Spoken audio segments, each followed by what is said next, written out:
Okay.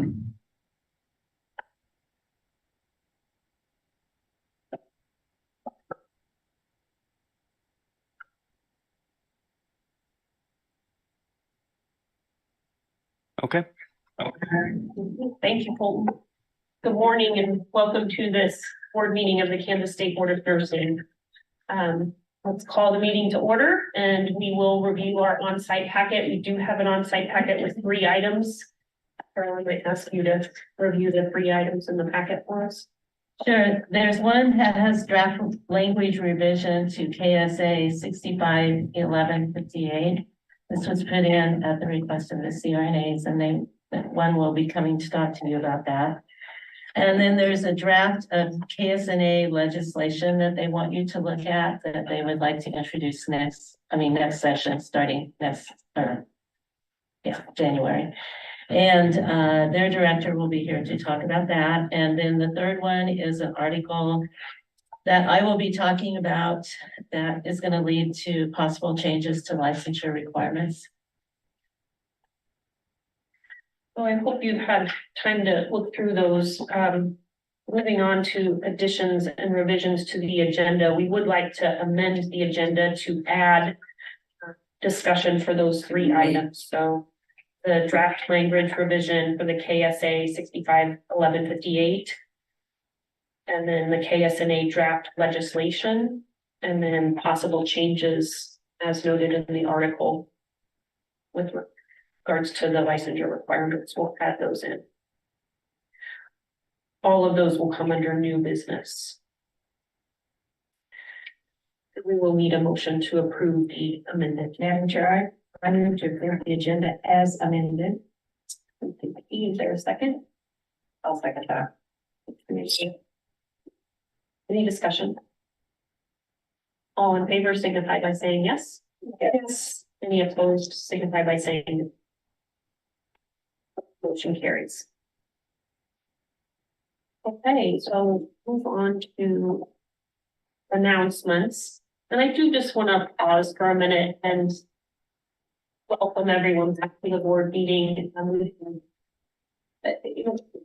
Last quarter, we took some time and really our first meeting back in person, and we took some time to renew our oath and really understand our commitment to the Board of Nursing and the time, and thank all of you for your dedication and support of this work. It's volunteer work that is very meaningful to the state. And with that, we have a new board member, Michaela, joining us today. So we want to pause just a minute and kind of refresh some of those things. So thanks for being here, Michaela. Thank you. And I also want to welcome Lori. Lori wasn't able to join us last quarter, so this is her first meeting back in person. So even though she's been a board member, it's nice to gather together and be physically here present. So Lori, I'll let you join us with this as well. But I want to remind everyone about the rich history of the Board of Nursing, and our inception was back in 1913.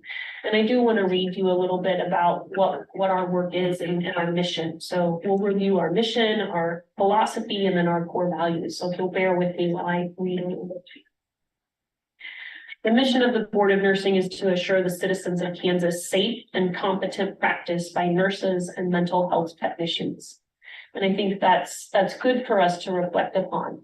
We are here for the citizens of the state, and that is our work. Our guided agency philosophy is that the Board of Nursing will act in accordance with the highest standards of ethics, accountability, efficiency, and openness. The board subscribes to the idea that safe nursing care is a public trust. We approach our activities with a deep sense of purpose and responsibility. The public and regulated community alike can be assured of a balanced and sensible approach to regulation. Our core value is that we value trustworthiness in each individual. We believe we can be depended upon to act with integrity, honesty, sincerity, and fairness. We value respect for each person, recognizing that we all have an important role to play in achieving our organizational goals. We value continuous learning, which enhances individual and organizational growth. And we value competence in all board and staff knowing that quality leadership, support, and service require knowledge, skills, and accountability. We value open and effective communication through the ongoing interchange of ideas and information. We value collaboration in our work process and decision-making, recognizing that we involve others affected by our decisions, we strengthen the decisions that we make. So knowing that that's the basis of what we use as guiding principles as we move throughout our meetings, and we think about the importance of the oath that we take when we answer to the call that the governor has asked us to do and appointed us to these positions. I'm going to ask Michaela and Lori if you'll stand and recite the oath with me. And I know that you had to sign these oaths, but you know, I think it's good that we do this for our citizens of the state as well. So I, and then state your name. I, Lori Owen, do solemnly swear. That I support the Constitution of the United States. That I support the Constitution of the United States. And the Constitution of the State of Kansas. Constitution of the State of Kansas. And faithfully discharge the duties of my office. Faithfully discharge the duties of my office. So help me God. So help me God. And let it be noted that our new members of the Kansas State Board of Nursing are have fulfilled or reaffirmed their oath of office and commitment to this important service that they have so graciously volunteered to be a part of. Thank you.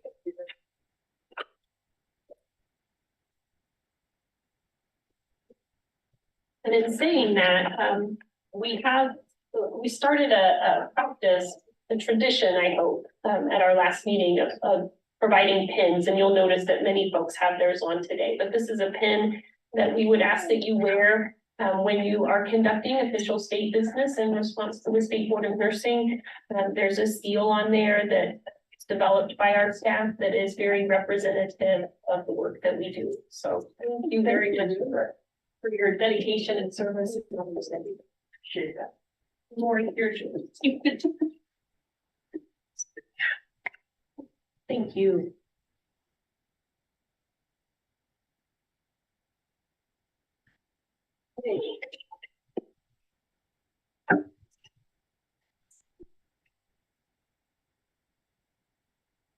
With that, we'll move on to approval of minutes. So we had some special board meetings.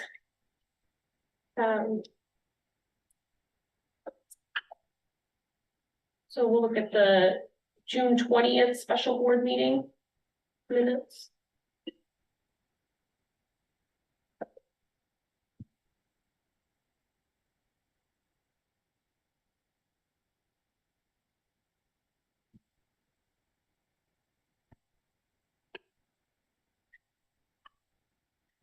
Been a little bit ago, but they were doing things, so.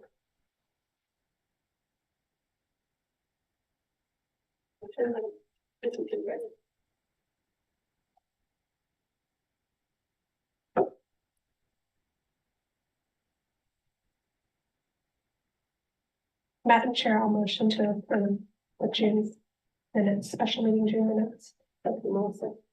For a second. Andrew Goldberg, board member, a second. Thank you, I agree. Any discussion?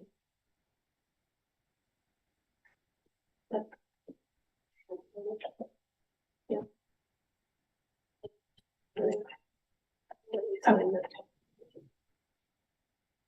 All in favor signify by saying yes.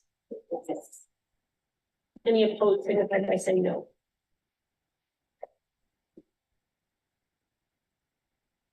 And then any abstentions? Motion carries.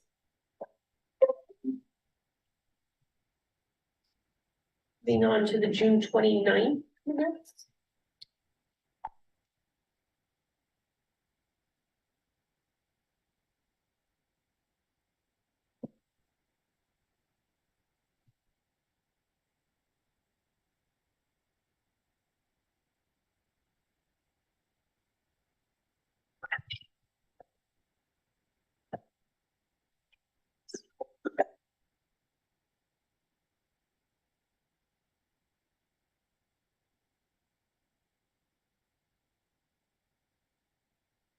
Madam Chair, I move to approve the minutes from the June 29th, 2022 board meeting as written.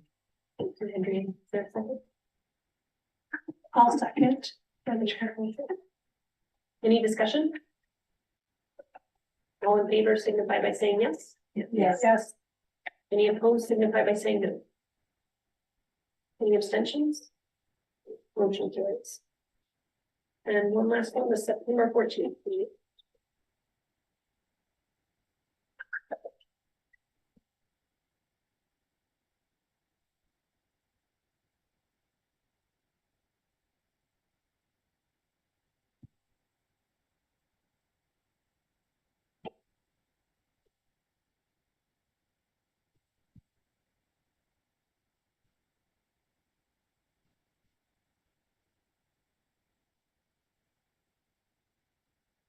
Madam Chair, I'll motion to approve the minutes as written. Thank you, Melissa. Is there a second? Andrew Goldsmith, board member, I second. Thank you, Andrea. Any discussion? All in favor signify by saying yes. Any opposed signify by saying no. Any abstentions? Motion carries. Moving on to our agency reports. Carol, you want to start us off? Definitely, Carol Moreland, Administrator, you will find mine under staff reports. As usual, it's been very busy up there. I did put the upcoming 2020, well, actually, the 2023 meetings, mid-year and annual report on there, or annual meeting. And then I just wanted to talk a couple minutes about the board member terms. I listed them there. And I found out yesterday from the governor's office that when someone is appointed to finish out a term, let's use Michaela as an example, okay? She was brought in for someone's term that finishes June 30th of 2023. So really, she's only here with us a very short period of time. However, that does count as her first term. Yeah, I see the expression on everybody's faces. That was mine too, but we wanted to check that out. And so I did hear from the governor's office that that is the way that is. So anyway, that does impact a few things. We do have 2 new board members that we just heard about last week. So that's why they're really not here and not part of this yet. They're both public members. One is Brenda Sharp. And she is actually succeeding Jade's, so she also, her term will end June 30th of 2023. So we'll have her for a short period of time here. And then Michelle Terry is the other public member, and she actually took Gita's place, which was up for another 4-year term. So we will actually have Michelle until 6/30 of 2026, just to confuse things a little bit here. But I would suggest those of you that are interested in being reappointed, remember you can serve 2 terms, to start that process with the governor's office if you want to, because sometimes it takes just a little bit of time. But do that because we don't really have any part in it, unfortunately. And then the only vacant position that we have left is the RN position, it has to do with education. So if there's anybody interested anywhere that wants to be a board member, I would encourage you to fill out an application. It's with the governor's office. It's not really on our website. If you go to the governor's office and just put in appointment, then we'll bring up that page, and then you can start through the process, filling out an application and everything like that. Regulation revisions, the C&E regulations have made it through Department of Administration and the Attorney General. They're waiting for me to set up a public hearing date. That just kind of hasn't made it to the back of the agenda yet. But anyway, and remember, it have to be more than 60 days out, so that we have that 60-day comment period. And they'll be published in the Kansas Register, and the draft ones will be put on our website, so they'll be available for anyone who wants to comment, or they can come to the public hearing. But again, that date's not set yet, but hopefully soon it will be. We made, this came out last time, a revision to 60-2-103. that would add preceptors to the PN programs. That one came out of the board meeting last time. It right now is going through Department of Administration. I've got a couple changes that I need to make on it and get it to them, and then it will go to the Attorney General's office. So those are moving ahead. You have a draft of the 2022-2025 strategic plan in your board meeting packet, and it's actually on the agenda, so we'll talk about it then. Fiscal year 23, 24, and 25 budgets. Those were submitted by September 15th. The Division of Budget recommendations are included in the Finance Committee packet, if you want to see that. We did ask for a change package for this year, fiscal year 23, so that we could start the first phase of updating our licensing platform, which definitely needs an upgrade. And we also, in that was to purchase a software for Quora, the open records, to help process that better, because they're becoming a lot of them and very involved. And so we just want something to kind of help us with that. So Division of Budget did not really approve that change that we asked for. So I appealed to them, and they will take that to the governor's office, but we won't know about whether it got in the governor's budget until that is released next month. And then the next steps would be the budget hearing on the Senate side and the budget hearing on the House side. We go over and we defend our budget. And then I probably will not know the total answer by the time you meet in March, because you meet the third week in March. And typically you don't know about the budget until the very end, when they do this big bill that everybody's budget is included as far as your appropriations. So we may not have an answer real soon on that, but we're working on it. The APRN bill, implementation of that, the APRN committee is working on an approval process for national certification agencies, because that's the part that has to be in place by July 1st of 2023, so that we have an approved list of these available. So we talked about that in the APRN committee yesterday, and they're starting to work on that. We're continuing to try to get communication out regarding the correct content of this bill and timelines. There's still a lot of confusion out there, a lot of misinformation floating around. So we are continuing to work on that. You have the meetings listed there that I went to. I'm actually on NCSBN's award committee also, which is great. They give out awards every year.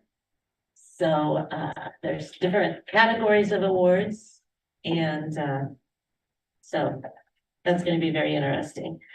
We did bring in the director of the NLC and a few of the Missouri Board of Nursing staff, and we took all of our staff and did NLC training again, because we have probably half of our staff is new since we started the NLC. And so we wanted them to get the training again. It was very helpful because licensing could talk to the licensing person from the Missouri Board of Nursing.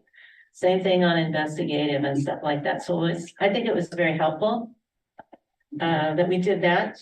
And the staff really appreciated that. I can tell you that. Some projects, the Nurse Practice Act on our website is updated to include all of the revised stuff. We were waiting on the revision to 65-1130 to be out so that we could put it in, but it is. So it's totally up to date now. We've been working with CE Broker, and you're going to hear about that today. We're going to have a presentation from them, I believe. You have fiscal year 2022 annual report, and that's also on the agenda for you to look at. So we got all that compiled and work like that. Covering CNE and IV therapy right now due to the vacant position. So just to let you know what's happened there, I reviewed and approved 6 single providers, 5 long-term provider renewal apps, 7 long-term provider initial apps, and then the IOAs for September and October. I reviewed 110 and denied 17 out of those. And then as far as IV therapy provider, I reviewed 1 and approved it. So it's been a busy quarter, to say. So I think that's all I have. If you have any questions or anything. Carol, just for my term, it says 2020. It should be 2021, 7/1/21. Thank you. Thank you.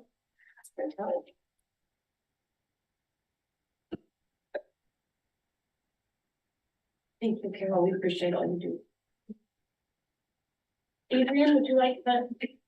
Sure. Thank you, Madam President, members of the board. You should see my report in your packet. It's been another incredibly busy quarter. Someday I think I'll say it hasn't been too bad, but it's busy. Been doing several things for NCSBN associated with my duties on the board of directors. We've had a couple conferences and I spoke at the Tri-Regulator Symposium, which comprised of the medical boards, dental boards, and pharmacy boards and nursing. So that's kept me pretty busy. I'm into my last year, so I will be termed out in August. So finalizing out my duties associated with that. As Carol said, we had the NLC training.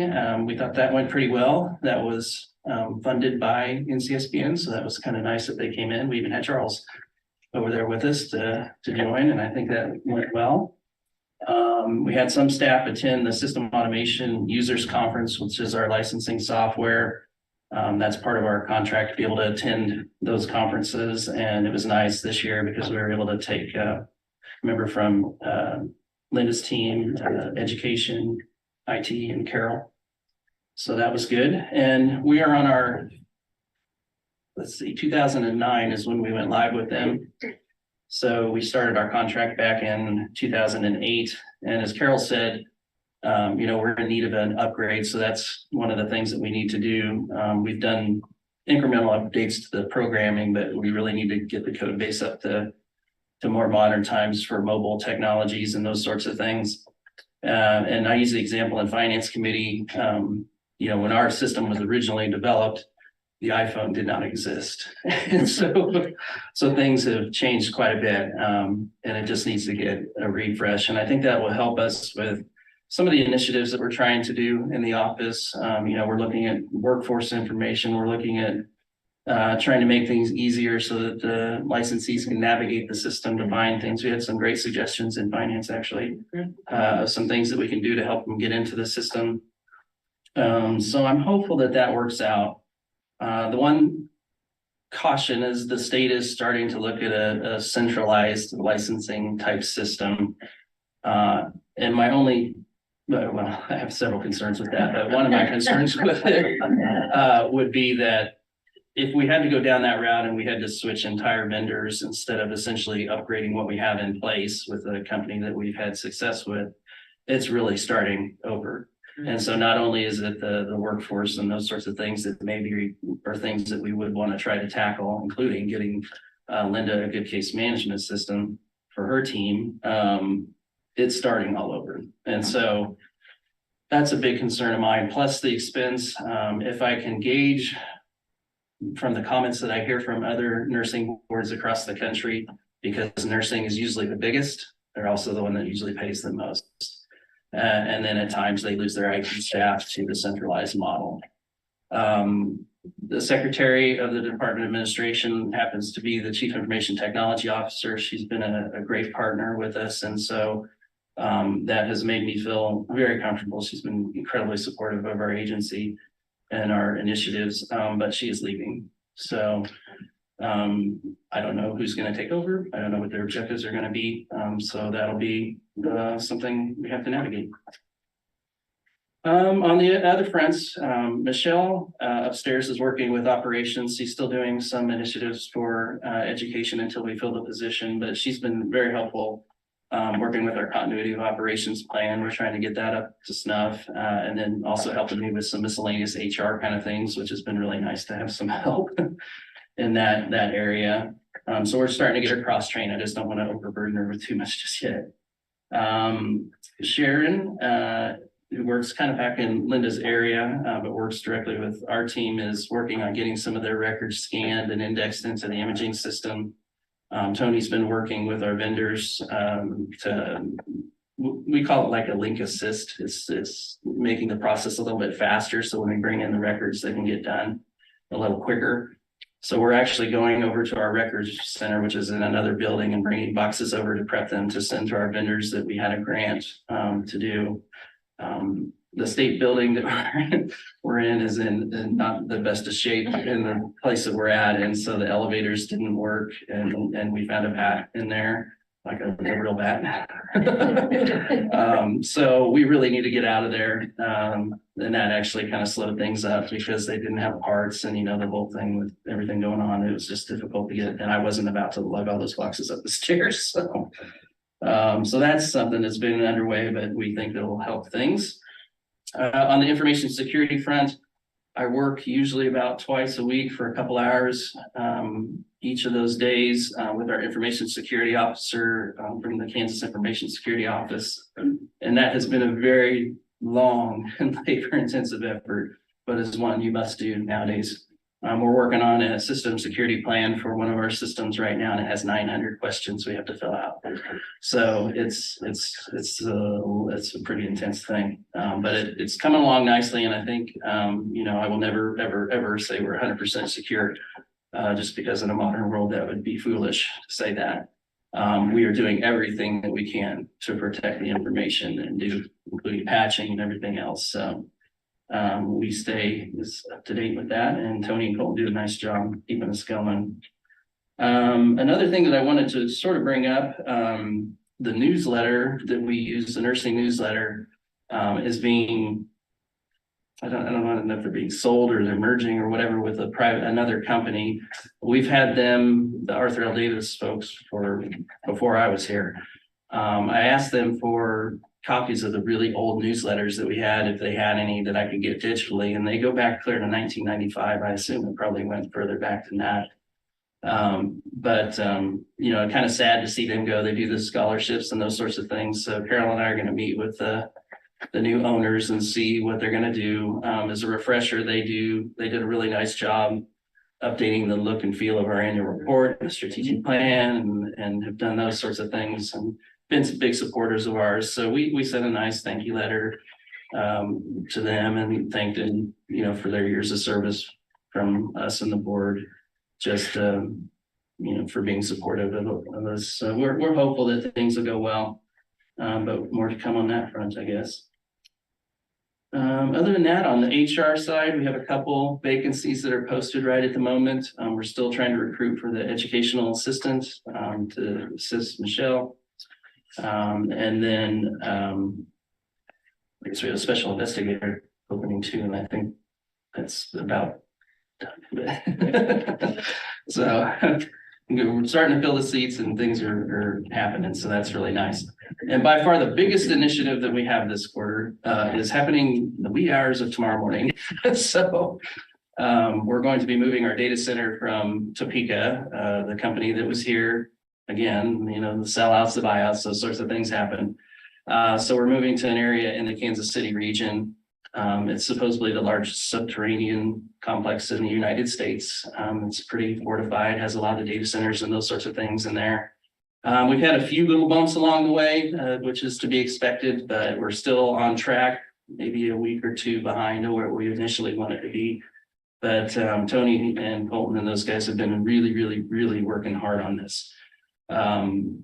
We feel confident that we are ready from our side. The only thing that gives us a little bit of heartburn is there's a point where we have to let go, and other people have to do things. And so we've had, I don't know how many meetings, and many hours of meetings with these folks. So we're hopeful that things will go well. And we'll be offline essentially tomorrow, we think, and all goes well. We're hoping to be up by midday. Everything goes together as expected. But if not, we've given ourselves that window to do. So we're gonna hit it. So if you have any questions, happy to try to answer them. Oh, and thank you for filling out your information security training. Thank you for all the staff. Everybody got it done on time. So thanks. Thank you, Adrian. I know tomorrow's a big day. You've been preparing a long time for it, so Thank you for your help. Linda, would you like to give us your report? Yes, and in your packet, members, Madam President, members of the board, in your packet, you'll find the practice specialist report. Cases are still being worked from receipt of applications requiring legal review and from complaints alleging unprofessional conduct. Total cases assigned to the investigators is 1,201, so quite significant. We are in the middle of training new hires, and so therefore we hope to see that those cases can get processed. You will see that the sworn complaints still are averaging about 1/4 of the complaints that we do receive. Let's see. KNAP did also submit their quarterly report. This was reviewed in investigative committee as well. What is still current and runs about, this number is 82% of are known to the Board of Nursing. So you do have nurses who do self-enroll, voluntary, which is good. But at times they do fall out or something happens and they do become known to the board at that time. So we encourage, if somebody needs assistance, that is what that is for. It's not just for chemical dependency, but also for mental health. And as we know from COVID, the mental health triggers are alive and well. So processing standards for the first quarter of fiscal year 23 are processing of complaints within the 2-week window from the time we receive the complaint to be above the 90% metric that's defined.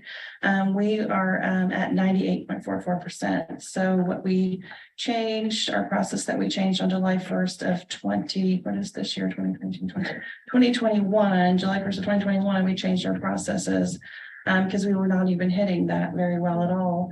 And now we're well over the 90% metric. So it is working. So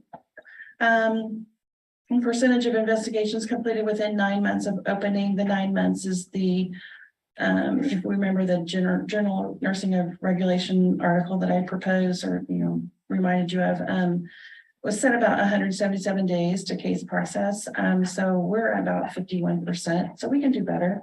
And we're looking at the, barriers that preclude us from doing this more timely. Some it's just dependent on the type of case that we get and what's processed. Some is, like we had said before, was the response to subpoenas for documents. That's getting to be interesting. So this quarter we had 2 nurses that were practicing without a license. I think before we had 121 or something. And this quarter, at least, we had no imposters. Before we had 5. So we're glad that, we're looking at those.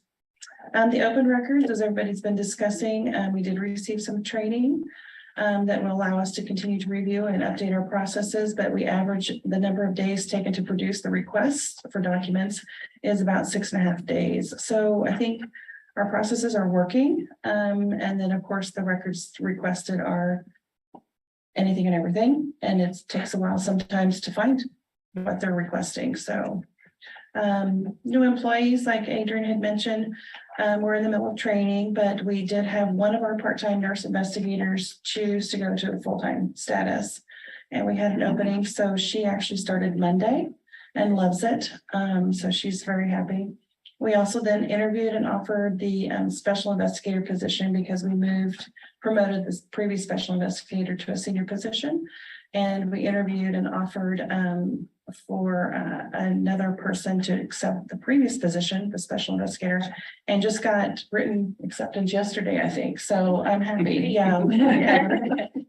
Remember last February, I was like, we have no staff. So yeah, one of the barriers, but we're getting, the team is working really well together and we're looking at our processes and stuff. So practice calls for August or October. I think you have that attached to my report, and practice committee reviewed that and gave some suggestions and stuff too, and wants to continue to see that. But it's still significant. One of the things that was mentioned yesterday was that sometimes when they call, they're not always respectful when they're discussing things with the investigator who's answering the calls, and we need to be respectful because we're doing the best we can, and we're not, the board is not to do position statements as other states are doing. And we get told that a lot. And it's like, we remind them of what our statutory authority is able to do. We're not an advocate for, the nurse itself, but the mission is to protect the public. So we remind them of all those things, but it's still, at times it's our mental health is being hit hard too. So I've been stressing self-care to the staff, to make sure they take time, take a break, whatever. As far as the update on investigative process changes, the board had directed us to move to a more timely processing, and we are hoping to start like July of 2023. And right now I'm going to be working with Charles to start that discussion as far as like how we can do that. Currently we meet under COMA.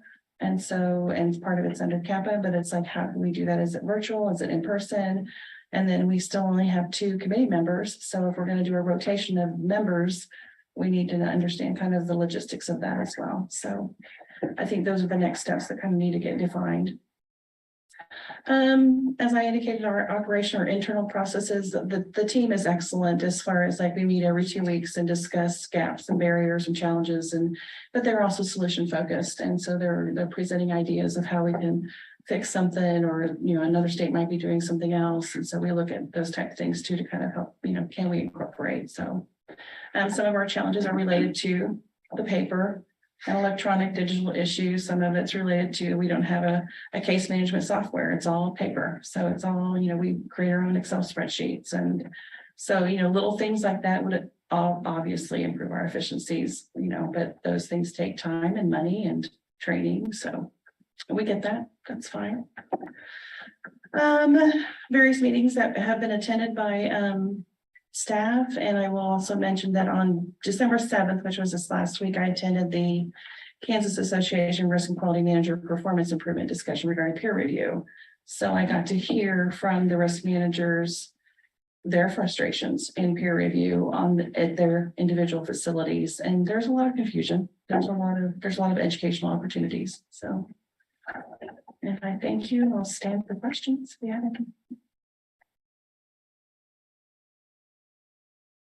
So I'll just say, I really appreciate the report and the changes that you've made. We know things aren't perfect, but this is very, very robust, and we appreciate everything you're doing. I know Becky supported that committee, but the staff has done a phenomenal job of really coming to the request of the board and providing the data and then making changes. So thank you very much. This is exactly what we were asking. And you've done a phenomenal job. So thank you for your work. Thanks. We really appreciate it. It's been fun. We appreciate the transparency and knowing what's going on. I don't know if any other board members have any comments, but done a great job with that. I don't know if it's appropriate, but I would like to bring up the unprofessional behavior of those that are doing those calls, because that is, depending on how they're behaving on the phone, that is unprofessional conduct, whether you're in your nursing practice at the time or not. It shouldn't turn on just because, well, I'm calling this person, I'm calling that person. And I don't know if that can be addressed in any way or not. But I know most facilities have a way of reporting and flagging individuals for that kind of conduct. And I think that might need to be addressed so that these people can be reminded, these individuals can be reminded that we still have to maintain professional conduct. Yeah. And the staff is not there to be abused. You can only do so much self-care. I mean, straight up. Nurses take a beating all over the place, and, we don't want the nursing board staff members or the nursing, these individuals to be abused in that manner. Appreciate the voice. Appreciate that, I agree. Yeah. Early nursing's had ourselves, and we need to embrace and take care of each other as much as we do the citizens of Kansas. So that's a good reminder for all of us to ensure that we're treating each other with respect as well, using those that are.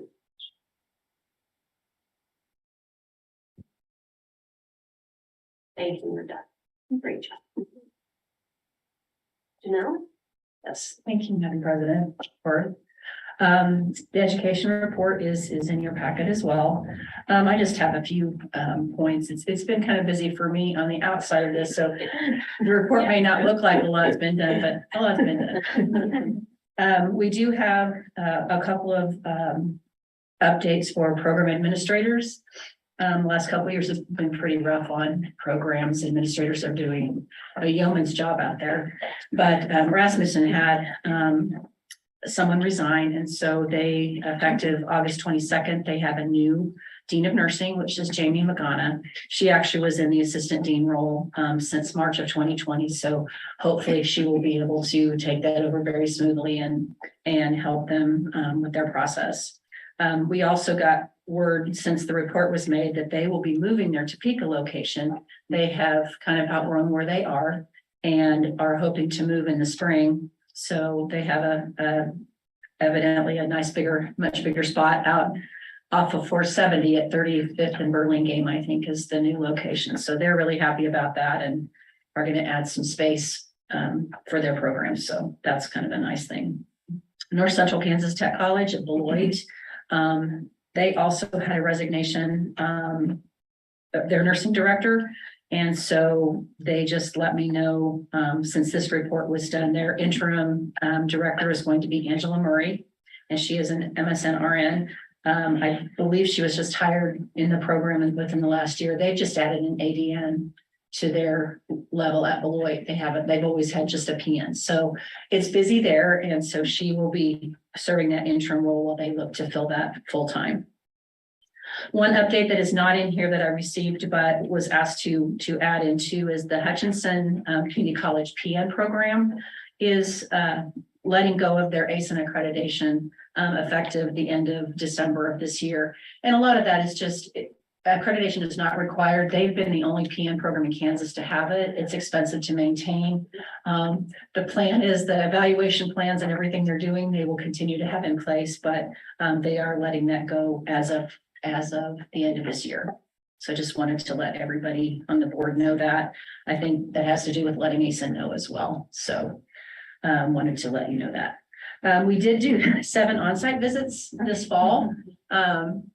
And the difference is last year we did 9, but most of those were virtual. This year they were all in person. It's nice to be back in person.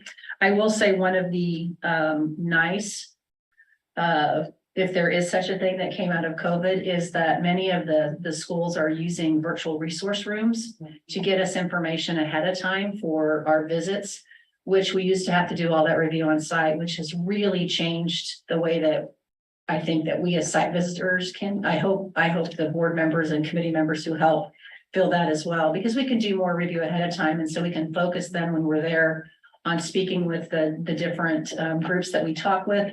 And then basically we have a better idea of when we report out to them at the end, I think we feel more comfortable and more confident that we've seen things and can really address anything that might be an issue and feel like we have a better handle on that. So I'll just say, I think that's probably one of the big benefits, but it was busy. Doing one every week means you're turning things around pretty quickly. Those reports don't have to come until 30 days ahead of time. And so sometimes you get one and you're already got 2 or 3 others. So I've been very fortunate. The reviewers that have helped go with me have been very, very gracious in keeping up with all of the work.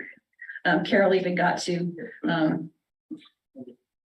come on the last couple because we didn't have anywhere else to go, and to add to her plate another site visit, but it was nice to have her along as well.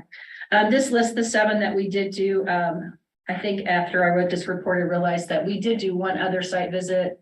Early December, we had a visit to Osawatomie State Hospital, their LMHT program. A lot of folks don't remember that we have those. They're really right now the only one in the state. We just yesterday heard about one that we hope will be up and running here in 2023. But we got to go do that site visit, and we did reapprove, or the education committee will be bringing that, but right now they don't have anybody in the program. They've had such an issue with nursing and LMHT staff that the program has been, so they've done some revision. The good news is they've done some revision with it and updating, and are hoping to get a new class started very soon. One thing I wanted to mention, I apologize, I forgot to mention this to the education committee yesterday. We talked a little bit about CGF&S reports, and I did put some totals in there for what we saw for 2022. But I also wanted to kind of bring up, we are seeing some issues with CGF&S just because of the number I think that they're getting. We're seeing a lot of more internationally educated nurses coming to the US. And so it affects everybody. Those times are really, some of them are really slowing down. So it's slowing down licensing, and that's not on us, but it is one of the issues. So I am starting to do, and hopefully we'll have some more information to talk to the board about maybe looking to see other agencies are out there. Many boards have multiple options, so that hopefully it doesn't cause a tunnel effect for people when they're trying to get licensed, when they have that international education. Lots of FQRs, the qualification reports.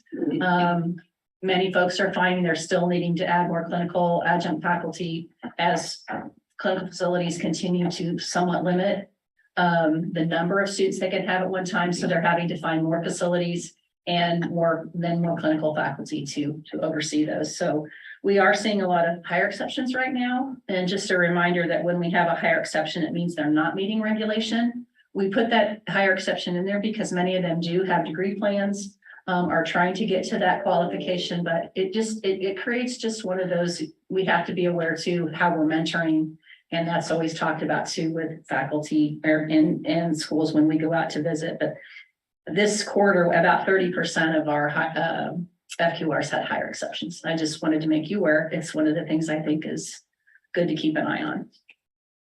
We did have one minor curriculum change I wanted to bring to attention. Minor ones are usually ones that you all have delegated to me to review. If I have any question, I bring them to you. But CADNY had an update, or CADNY is the Associate Degree Nursing group that meets every time we meet as well. They submitted an update to one of their objectives. They work under an agreement with KBOR too. They have, all of them have uniform objectives. So the CAD asked for that update, and then they submitted that as one update. So we didn't have to do all 20 programs separately. And so I did approve that and sent that back out to all of the programs. That I wanted to make you aware they had a change. They're doing some changing. A lot of the wording updates for objectives now have to do with the new NCLEX and the focus on clinical judgment. That model is really becoming more prevalent in terms of what we're looking at in terms of outcomes. So some of those wording changes just have to do with not so much what they're doing, but how they're focusing. So I just thought that was worth a reminder. I think the only other couple things I want to mention, NCSBN does education network calls that we do monthly as education folks. And that's been very helpful. I've missed a few with the site visits, but the last couple, they've really focused some interesting resources they brought to us as regulators and how we can work better with programs. And so they provided some really good resources that I'm going to be able to send out, I hope, to the administrators, or maybe to find a resource for the administrators that will be helpful for them in the coming year as the NCLEX changes to the next gen. And we'll see how that starts April 1. So hopefully those resources will become more helpful. The other thing is, I didn't get it in here, it was we hadn't completed, but we did get about 25 completed scholarships. And I've asked for help from the education committee and any board member who would like to be involved in that review. We will take as many as want to review.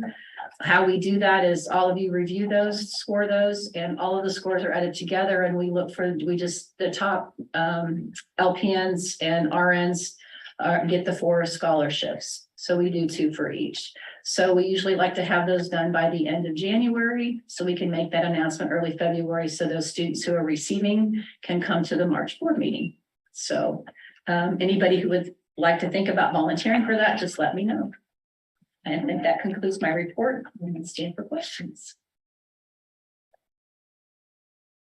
I just have one question about the 30% higher exceptions. Is that high overall? Well, See, it's higher than we've seen, and it's just for this quarter. okay, I haven't looked at the total year yet. I plan to do that for the March report, just to kind of show what our annual is. And I think it's worth, we do have, for a while there, we were seeing more degree plans and we were higher exceptions, which is always nice to see, because that means we have people that are willing to and looking at.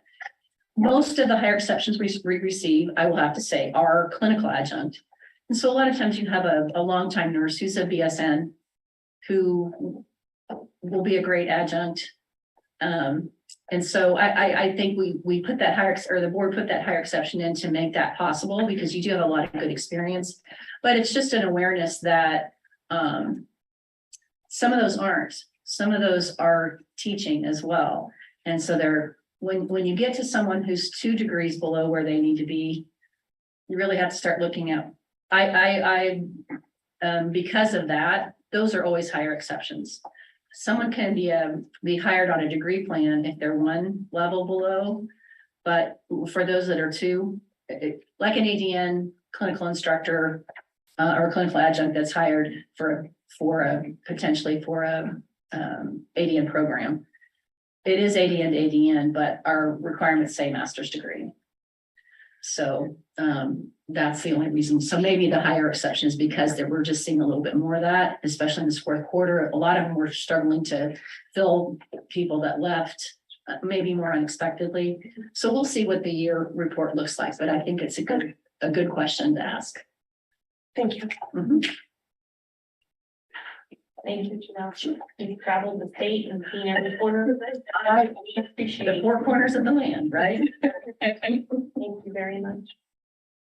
Okay, I think we're kind of at a nice pausing point, and I know we have some guest visitors coming momentarily. Definitely. Virtually, okay. So let's take a minute and have a break, and then we'll reconvene. How about we reconvene about 10:25?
Okay. Are you there, Cole? Let's see. Yes. It's straight west. I am here, yes. We'll reconvene.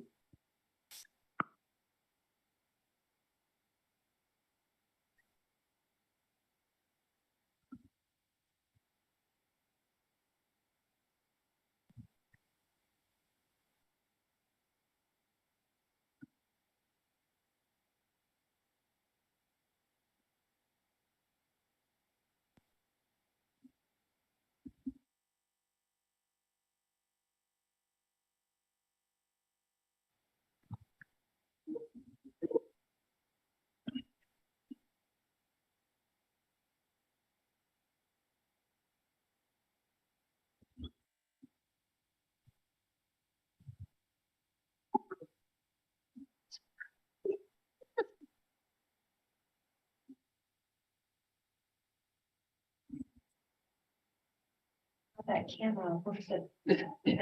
Down then. That would have been. Really? Some isn't talking, it does not, it does a. It was random.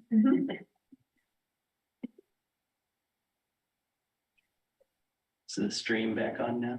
Cool. Yeah, you've been up the whole time.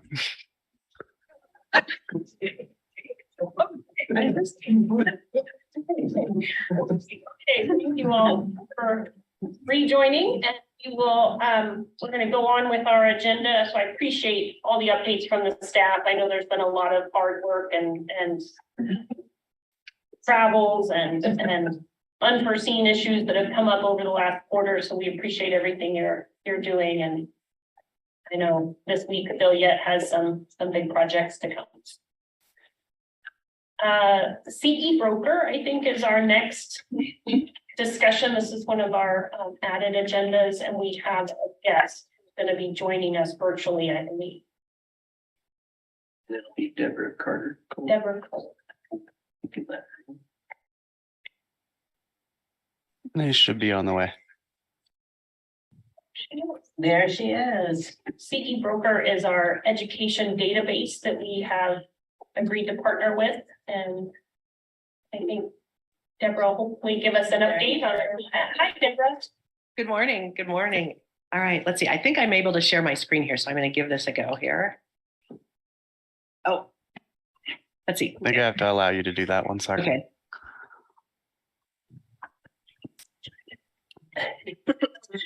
Good job, Colton. Yeah.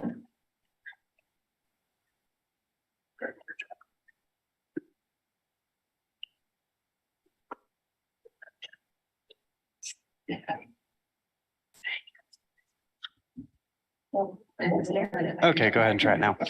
Okay. Perfect.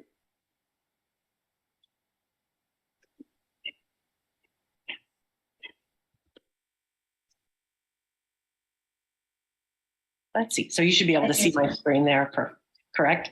Yes, yes, Very good. yes. Oh, and I need to do one thing here real quick. So let me make this big again. Oops. Hit the right button. All right, very good. I think I'm all set. All right. Well, good morning. Thank you for the opportunity to be here remotely. I was actually supposed to be there in person, looking forward to meeting everyone in person. And then Monday night, I had a little sniffle, took a COVID test, and I tested positive for COVID. So I figured traveling to Board of Nursing with COVID would not be a good idea. So if this presentation is less than stellar, we'll just blame it on the fact that I have COVID. But I am Deb Carter. I'm meeting some of you for the first time. I am the Client Success Manager assigned to Kansas Board of Nursing for CE Broker. So I will be the point contact at CE Broker moving forward, basically the forever go-to person. So I have a little presentation here to review kind of who we are, what we do, our progress on implementing the continuing education platform for Kansas Board of Nursing. And then after the presentation, I'm happy to answer any questions or demonstrate any of these tools in real time. So we will get started here. So why CE Broker? Basically, our ultimate goal is to make CE compliance easy for all of the stakeholders. So what we've done is we've modernized CE compliance. We took all of the pieces related to CE compliance, which was and can be a very labor and paper intensive system, and modernized them and brought them together in a single platform. So that single platform is for board staff, for licensees, for the educational providers. And then our goal is to get all three of those seamlessly integrated, working together, just to keep CE compliance clipping along for everyone. So if we start with our licensee accounts, what we did is we did a deep dive into the Kansas Board of Nursing CE rules and regulations and created customized accounts for nurses to reflect those requirements. And so this is our free basic account. And this account, sorry, my husband just walked in the house, distracted me. My dog is staring at me, even though he was told not to come in. So anyway, back on track, I apologize. So this, oh my gosh, let's go back. We're going to blame that on the COVID. So again, each licensee has access to a free basic account. We find that 80% of the licensees are able to complete their CE compliance using this free basic account. And this account has really, even though it's free, a lot of robust features. There is a course search where they can find courses to complete the continuing education. There's a report CE button here where they can report their continuing education, report those certificates of completion. It shows them their current compliance status. And again, this status is based on the actual Kansas City Board of Nursing requirements. We worked real hard together with the board staff to get those requirements in place. So it knows exactly, based on the profession, what this licensee needs to complete. Once they've reached compliance, this will change to green and say complete and show them that they're ready to go. They have their license number, the current CE cycle, so they know that time frame that those CE requirements need to be reported in. They're also able to add more than one license to this account. So if they were licensed, say, in Kansas, Florida, Georgia, Wyoming, Kentucky, any of the other states that we track CE, they can add that license into this single account. And then last, down below, they have this course history. And this course history is perpetual. Once they begin reporting courses into their CE Broker account, it'll keep that course history on and on. So at any time, if they need to know, what courses did I do 3 years ago, 4 years ago, they have that course history right there. And there is a little button here where they're able to download that into a nice, easy to use PDF type report. Now, if we have some licensees that maybe want a few more bells or whistles, we do offer the professional account. And this account is $39.99 per year. Again, we never require anyone to upgrade their account. They're always welcome to use that free basic account. The most important feature of this is this transcript. And again, this is customized for Kansas Board of Nursing requirements. So it'll tell the licensee the number of hours that they're required to complete, the number of hours that they've taken, and then the number of hours that they need to yet to finish. And then down below, it's going to show them how those hours are being applied to their requirements. So the best description of this account that I've heard is the basic account tells you where you've been, the professional account tells you where you need to go. So this person right away would know, I have 24 hours yet to complete before the end of 2023. In addition, we do offer one more upgraded account, which is our concierge account. With that account, you actually get an account manager assigned to you. In essence, all they have to do is the licensee has to take the course, The concierge account manager does everything else, can report courses, find courses. They let you know when your license is coming up for renewal, where you are in your CE requirements, and that is $124 for the year. And again, that also has this nice little transcript. Every licensee has access to the free mobile app, and that is ready for Kansas Board of Nursing licensees as well. Nowadays, we know we all kind of live and die by our phones. Our whole life is on that smartphone. So we do have that application ready to go, free to download. They can report courses, take pictures of those certificates of completion, track their CE status, search for courses, basically do everything that you can do on that laptop on that free mobile application. So just making it real quick and handy, again, with that goal of making CE compliance nice and easy. The next piece of the puzzle is our educational providers. So educational providers do have access to what we call our provider suite. This has their own comprehensive set of tools where they can set up courses, upload completions for licensees. We also have the option to set that up so providers can upload their courses and then send those courses over directly to the board staff for that approval process. The advantage of having educational providers get those courses uploaded is then they can put those in front of licensees. That just makes our course search a lot more robust as those licensees look for courses to complete their continuing education requirements. And then the last, but probably the most important tool is for our board staff.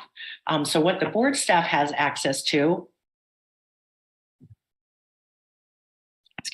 is a list of all licensees, and this has been uploaded into CE Broker now. So we do have the entire Kansas Board of Nursing database in the board suite. So within board suite, they'll have a list of every licensee. They can simply click on a name. So if a licensee maybe has a question about a course they took, for whatever reason, they want to review that continuing education of that licensee.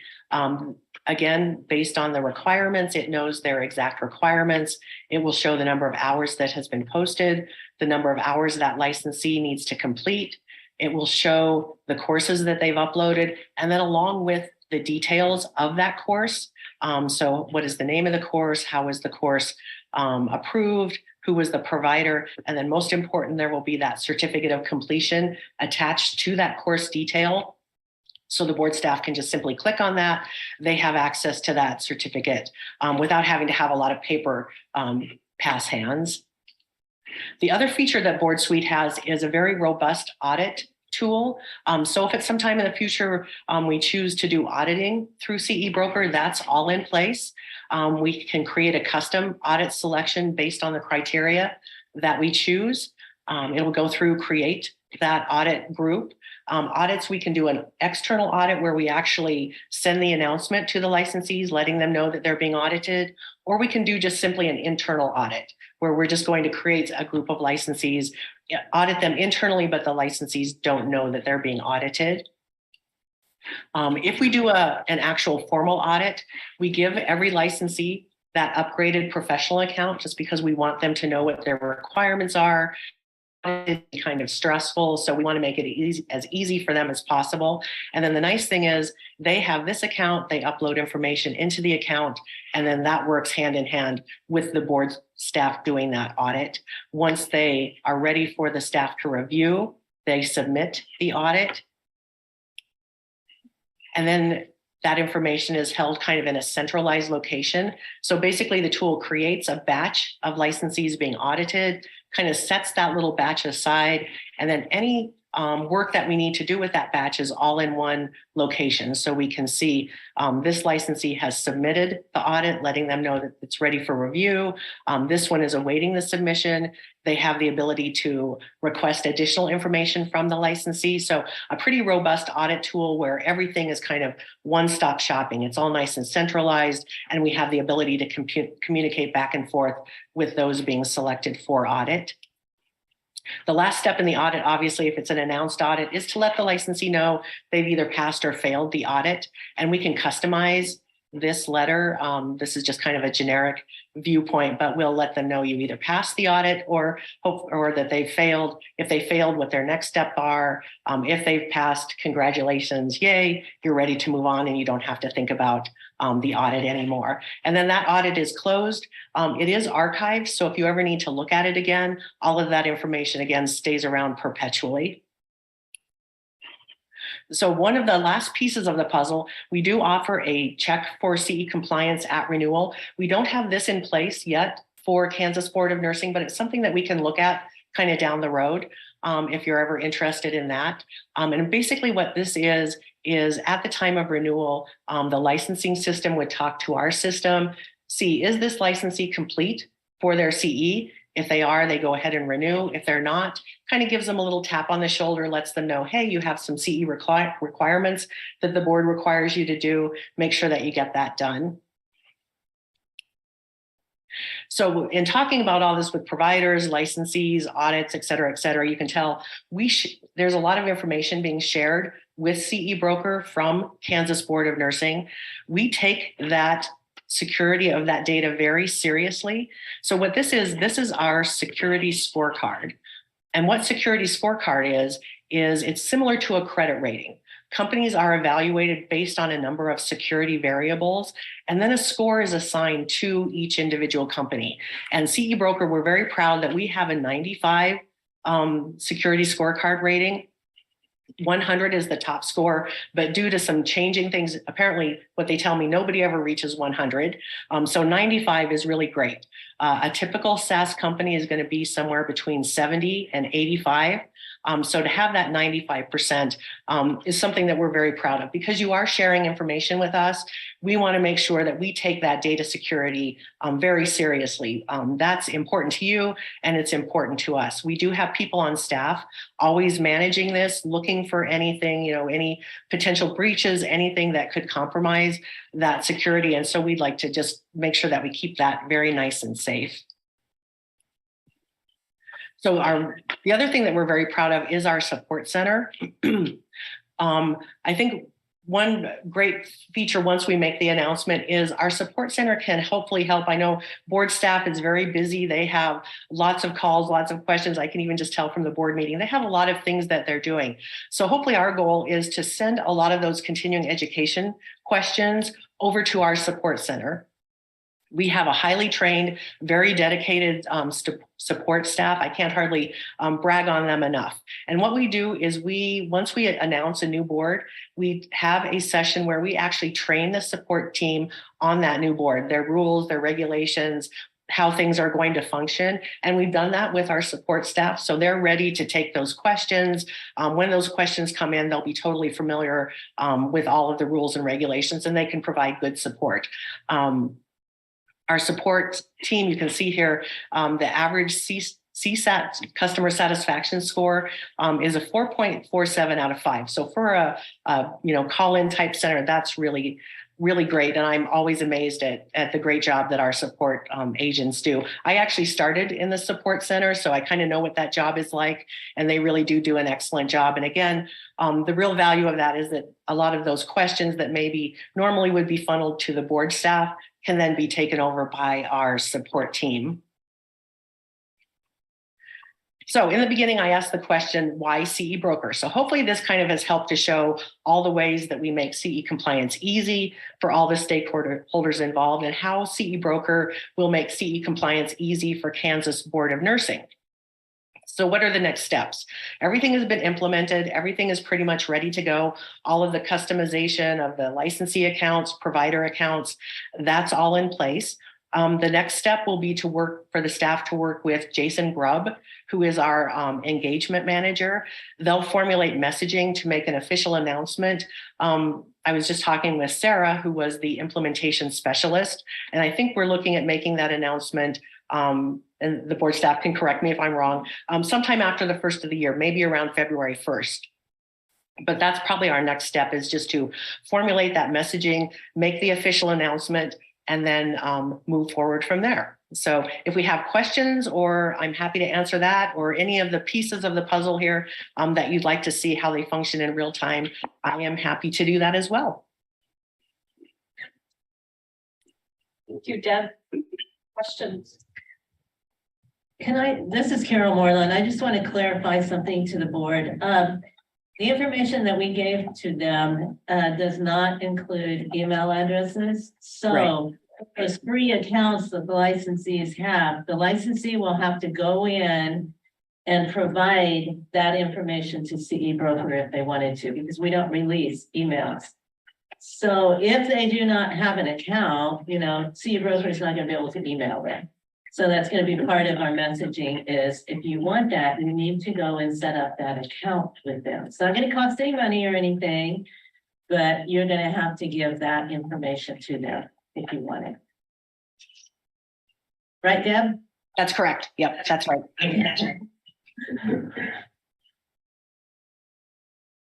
I think this program is going to be a great benefit across the board, especially for the nurses and keeping track of things. I think that it's hard to wait till February. It might happen before then. We'll see. Deb, I have a question. Does CE Broker interface with any learning management systems? I'm sorry, what, with interface with what? With any learning management systems like Relias or? Oh, I'm sorry, I say that. Does it interface with any learning management systems? Oh, I apologize. That's the bit downside of remote. I didn't hear interface with learning management. Is that what you were asking me? Yeah, Deb, what she's asking is, does this interface with any learning management systems? Can you hear me? I got learning management. Just tell me the example that you were asking about. So, for example, Relias. Relias? Yep, we do. So, well, like with those educational providers, we have Relias, Achieve CE, several CE providers are set up to interface with us. And so if courses are taken, those will automatically be reported into the CE Broker account. The nurses won't have to report them themselves. Would it be possible to get a list of all of those you interface with? Sure. This is Adrian, sorry. Yeah. Let me grab my notepad here real quick. Yep, I can send that to you. Yeah. So, And Deb, my understanding is that there is a full plan for rollout and communication across the state, advertisement, announcement, all of that. So it will be well publicized to the nurses of Kansas. Is that correct? Right. Again, we have Jason Grubb, who is our engagement manager, and that's what he's really great at. So he'll work with the board staff to formulate that announcement, just making sure that we get everything. So we can provide content for newsletters. We can work with the nursing associations if they're interested in doing that. Whoever we need to, we can help provide contact just so that we make sure that we have a unified message and then also get the word out.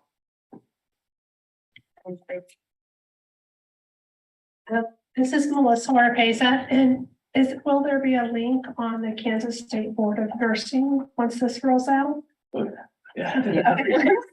We'll do the full social media webpage and newsletter blitz, I guess you want to say. We've been working, we have a I'm sorry, I don't remember what his title is exactly, but a marketing person with CE Broker that's going to work with some of the messaging and that sort of stuff. Yeah, and the one thing, just to kind of build on that just a bit, the one thing we like to do with that link is link the licensees directly to that free basic account. I don't know if you've ever been on the CE Broker site, but you'll see different areas where it'll take you to the professional account, a plans page, et cetera, et cetera. So just one thing to make it easy and avoid confusion is we'll create a link that'll take the licensees right to sign up for that free basic account.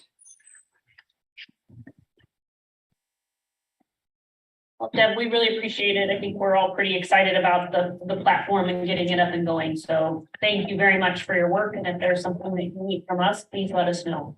Certainly. All right. Well, I appreciate the time. I appreciate the staff. They've been great to work with. I'm looking forward to the partnership here and anything that you need from me as well. Feel free to reach out, and then I'm sure we'll see more of each other. Thank you. Thank you. Hope you feel better. I will. Yeah. Luckily, I'm. It's not too bad so far, so. All right, thank you so much. Thank you. Bye. I, Okay, we have a really full agenda, so we're gonna keep trucking along here. Let's move on to committee reports. We'll start with education. So Becky, I might hand control of the meeting over to you. Some motions from our education committee. Janelle, we appreciate the update you provided. I don't really have anything additional to add from the meeting, so we'll move right into the motions. It was moved and seconded to accept the site visit report for Manhattan Area Technical College ADN program and reapprove the ADN program for a time period of national accreditation. 2 seconds. Second that. It's been moved and seconded. Is there any discussion? Hearing none, all those in favor say yes. Yes. Yes. Opposed, nay. If no. Any abstentions? Motion carries. It was moved to accept the site visit report for Wichita State University traditional BSN and accelerated BSN programs with recommendations and reapprove the traditional BSN and accelerated BSN programs for the time period of national accreditation. Do I hear a second? Agricultural board member, I second. Been moved and seconded. Any discussion? Hearing none, all those in favor say yes. Yes. Opposed, no. Any abstentions? Motion carries. It was moved to accept the site visit report for Wichita State University DNP program with recommendations and reapprove the DNP program for a time period of national accreditation. Is there a second? Oh, sorry. Melissa Marpesa, I'll second. It's been moved and seconded. Any discussion? All those in favor say yes. Yes. Opposed, no. Any abstentions? Motion carries. It was moved to accept the site visit report for Donnelly College ADN program and reapprove for 5 years, but remaining on conditional approval for a reassessment of approval status in March of 2023 upon review of the official 2022 NCLEX pass rates. Is there a second? This is Lori Ellen, board member, I'll second. It's been moved and seconded. Any discussion? All those in favor say yes. Yes. Opposed, no. Any abstentions? Motion carries. It was moved to accept the site visit report with recommendations for Coffeyville Community College ADN program and reapprove the ADN program for 5 years. Is there a second? It has been moved and seconded. Any discussion? All those in favor say yes. Yes. Opposed, no.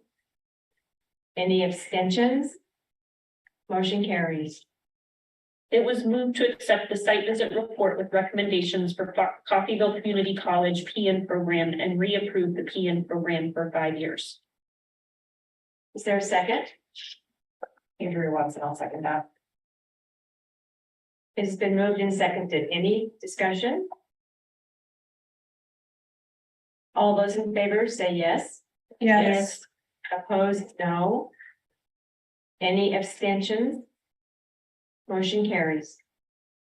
It was moved to accept the site visit report for Barton Community College PN program and approval of the satellite campus at Pratt Community College with permission to admit up to 30 students annually in the fall of each year beginning 2023. Is there a second? Melissa Marpesa, board member, I'll second. It's been moved and seconded. Any discussion? All those in favor say yes. Yes. Opposed, no. Any abstentions? Motion carries. It was moved to accept the site visit report for University of Kansas BSN program with recommendations and reapprove for the time period of national nursing accreditation. Is there a second? Melissa Arpaza, board member, I'll second. It's been moved and seconded. Any discussion? All those in favor say yes. Yes. Opposed, no. Any abstentions? Motion carries. It was moved to accept the site visit report for University of Kansas DNP programs and reapprove for the time period of national nursing accreditation. There's a second. Andrew Goldsmith, board member, I second. It has been moved and seconded. Any discussion? All those in favor say yes. Yes. Opposed, no. Any abstentions? Motion carries. It was moved to approve the major curriculum change request from Fort Hays State University BSN program to reduce the total program hours from 126 hours to 120 hours, with a decrease in prerequisite hours and an increase in nursing course credit hours from 52 to 60 credit hours, with redistribution of the content within the BSN curriculum. Is there a second? It has been moved and seconded. Any discussion? All those in favor say yes. Yes. Opposed, no. Any abstentions? Motion carries. It was moved to approve the major curriculum change requests from University of Kansas graduate program to 1, suspend the admissions of the adult gerontology primary care nurse practitioner specialty due to low enrollment, and 2, change NRSG 941, preparing for doctoral leadership, from 3 credit hours to 2 credit hours. Do I hear a second? Melissa Arpaza, board member, I'll second. It has been moved and seconded. Any discussion? All those in favor say yes. Yes. Opposed, no. Any abstentions? Motion carries. It was moved to approve the major curriculum change request from Washburn University graduate program to approve interim changes in the DNP program plans for students admitted in 2021 and 2022, resulting from consolidation of courses taught by the School of Business. Is there a second?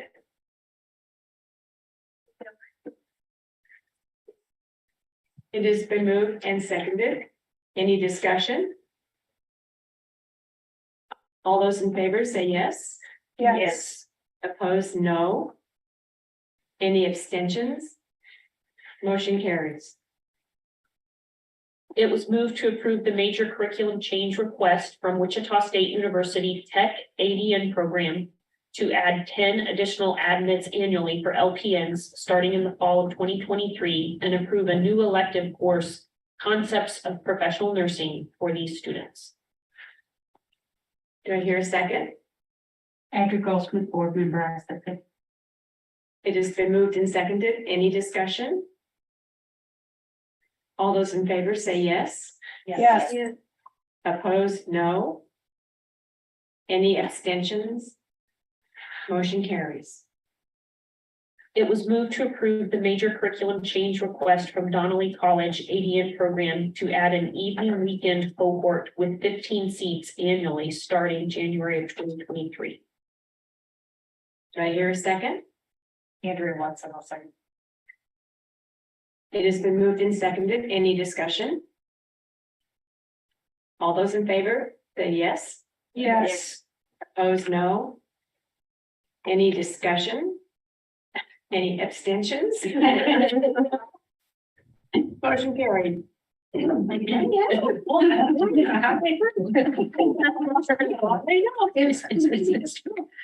It was moved to approve the major curriculum change request from Garden City Community College ADN program to approve a new mission, philosophy, conceptual framework for nursing, and revised curriculum plan with updated program objectives, which include, number 1, elimination of 3 prerequisite courses for ADN transfer students. Number 2, total credit hours for nursing courses increased from 18 to 21 credit hours, and total AAS degree will move to 63 credit hours. Nursing 205 Advanced Maternal Child for 2 credit hours. 1 hour didactic, 1 hour clinical. Nursing 206 Advanced Leadership, 1 credit hours, new class in first semester. Movement of NURS 215 Advanced Mental Health from fall delivery to spring, and NURS 216 transition to professional practice, 2 hours moved to spring semester. Implementation scheduled to start in the fall of 2023. Is there a second? It has been moved and seconded. Any discussion? All those in favor say yes. Yes. Opposed, no. Any abstentions? Motion carries. It was moved to approve the major curriculum change request from Washburn Institute of Technology PN program to change PNS 212 nursing care of adults to PNS 242 leadership roles and issues and PNS 245 NCLEX PN courses from in-person to hybrid delivery modalities. Do I hear a second? Andrea Watson, I'll second. It has been moved and seconded. Any discussion? All those in favor say yes. Yes. Opposed, no. Any abstentions? Motion carries. It was moved to accept the initial nursing program application for Galen College for a traditional BSN program with a site visit to occur before approval is given to admit students. Is there a second? Melissa Marpesa, board member, I'll second. Any discussion? All those in favor say yes. Yes. Opposed, no. Any abstentions? Motion carries. It was moved to accept the initial nursing program application for Galen College for an ADN program, traditional and bridge students, with a site visit to occur before approval is given to admit students. Do I hear a second? Patrick Goldsmith, board member, I second. It has been moved and seconded. Any discussion? All those in favor say yes. Yes. Opposed, no. Any abstentions? Motion carries. It was moved to accept the initial LMHT program application for Cambridge Children's Mental Health, ABCHS, for an LMHT program with a site visit to occur before approval is given to admit students. Is there a second? Andrea Watson, I'll second. It has been moved and seconded. Any discussion? All those in favor say yes. Yes. Opposed, no. Any extensions? Motion carries. It was moved to reapprove all PN programs on full approval status through December 2023. Is there a second? It's been moved and seconded. Any discussion? All those in favor say yes. Yes. Those opposed, no. Any abstentions? Motion carries. It was moved to reapprove all ADN programs on full approval status through December 2023. Is there a second? Melissa Marpesa, board member, I'll second. It has been moved and seconded. Any discussion? All those in favor say yes. Yes. Opposed, no. Any abstentions? Motion carried. It was approved to reapprove the 2 ADN programs, Donnelly College and Seward County Community College, on conditional approval status through December 2023. Is there a second? Patrick Goldsmith, board member, I second. It has been moved and seconded. Any discussion? All those in favor say yes. Yes. Opposed, no. Any abstentions? Motion carries. It was moved to reapprove the BSN programs on full approval status through December 2023. Is there a second? Andrea Watson, I'll second. It has been moved and seconded. Any discussion? All those in favor say yes. Yes. Opposed, no. Any abstentions? Motion carries. It was moved to reapprove the APRN programs on full approval status through December 2023. Oh, should be four. No, 2024. we do those 2 2 years. years. 2024. Okay. Is there a second? It has been moved and seconded. Any discussion? All those in favor say yes. Yes. Opposed, no. Any abstentions? Motion carries. It was moved to approve the petition for permission to test retest summary from August 13th of 2022 through November 12th of 2022, which includes Amy Weber, Alyssa Pruden, and Amy Craig. Is there a second? Andrew Watson, I'll second. It has been motioned and seconded. Any discussion? All those in favor say yes. Yes. Opposed, no. Any abstentions? Motion carries. That concludes the report.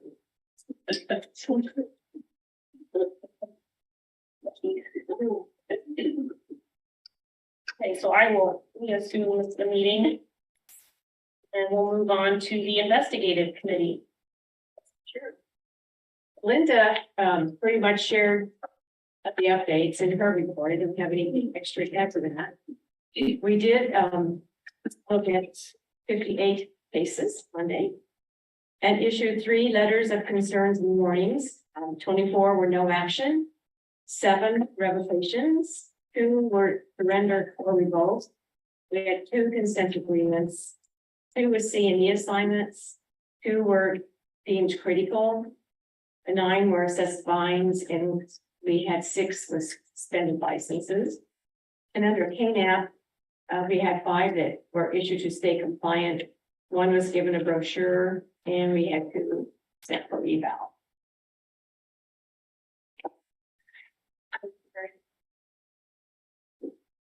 I just want to reiterate the work that committee's done. I know we challenged the law a lot.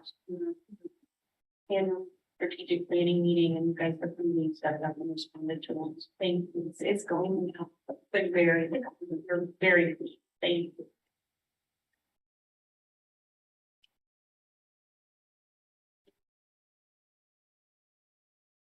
Really, we had an update about CE broker, which we've all learned about now, so I would just start with the motions and it's moving. So it was moved to approve the long-term provider 5-year renewal application for Hutchinson Community College, LT 01010527. There's a second? Here we go with board member. Okay. Any discussion? All in favor signify by saying yes. Yes. Any opposed signify by saying no. Any discussion? Motion carries. It was moved to approve the long-term provider 5-year renewal application for Life Save LE 02811217. I hear a second. Here we go, and I'll second that. Any discussion? All in favor signify by saying yes. Yes. Any opposed signify by saying no. Any abstentions? Motion carries. It was moved to approve the long-term provider 5-year renewal application for Providence Medical Center LT 00541127. Was there a second? Anyone has to hold it. Any discussion? All in favor signify by saying yes. Yes. Any opposed signify by saying no. Any abstentions? Motion carries. It was moved to approve the long-term provider 5-year renewal application for Stormont Vale Health LT 00720538. There a second? Melissa Marpesa, board member, I'll second. Is there any discussion? All in favor signify by saying yes. Yes. Any opposed signify by saying no. Any abstentions? Motion carries. It was moved to approve the initial long-term provider application for Burnout Academy with a reminder to correct the CE calculation of CE hour. The motion, is there a second? Melissa- Second. Who was the second? Becky. Becky. Any discussion? All in favor signify by saying yes. Yes. Yes. Any opposed signify by saying. Motion.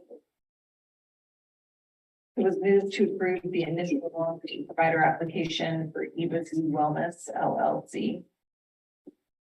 Motion. Lori Owen, board member, I'll second. Any discussion? All in favor signify by saying yes. Yes. Any opposed signify by saying no. Any abstentions? Motion carries. It was moved to approve the initial long-term provider application for In Your Home Services LLC with a reminder to update the bibliography. Second, This is Rebecca, I'll second. any discussion? All in favor signify by saying yes. Yes. Yes. Any opposed signify by saying no. Any abstentions? Motion carries. It was moved to approve the initial long-term provider application for Legal Nurse Pro with a reminder of indicating who the instructor is along with updated bibliographies. There a second?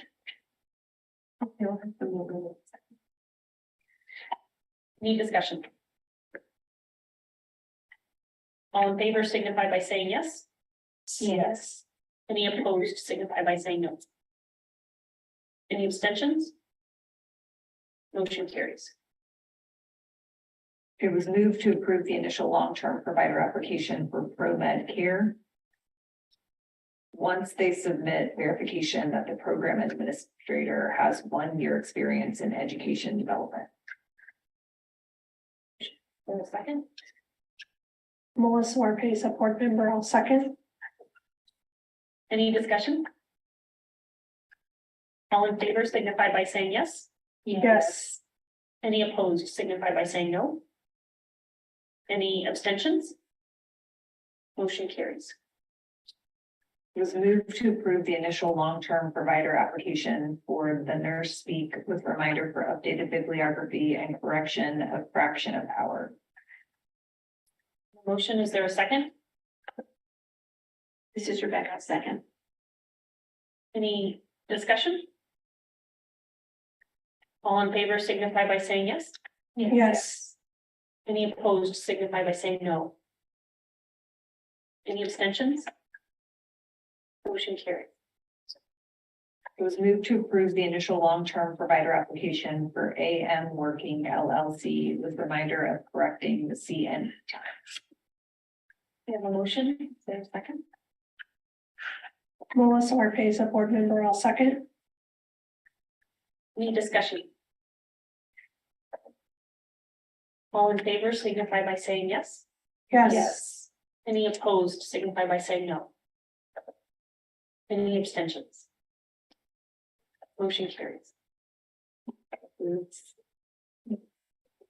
Thank you, Nadia. Okay, Melissa, APRN committee. Okay, the APR committee, we had a little bit of technical difficulty acquiring a quorum, so it was unfortunately, we weren't able to get through the full agenda.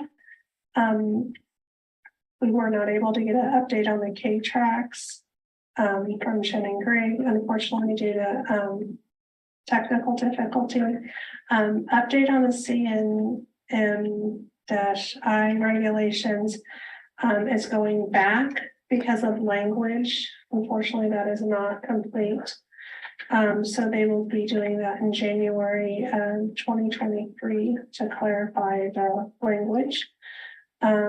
We did get through the National Certification Agency approval requirements, and we now have criteria, and we're working through those.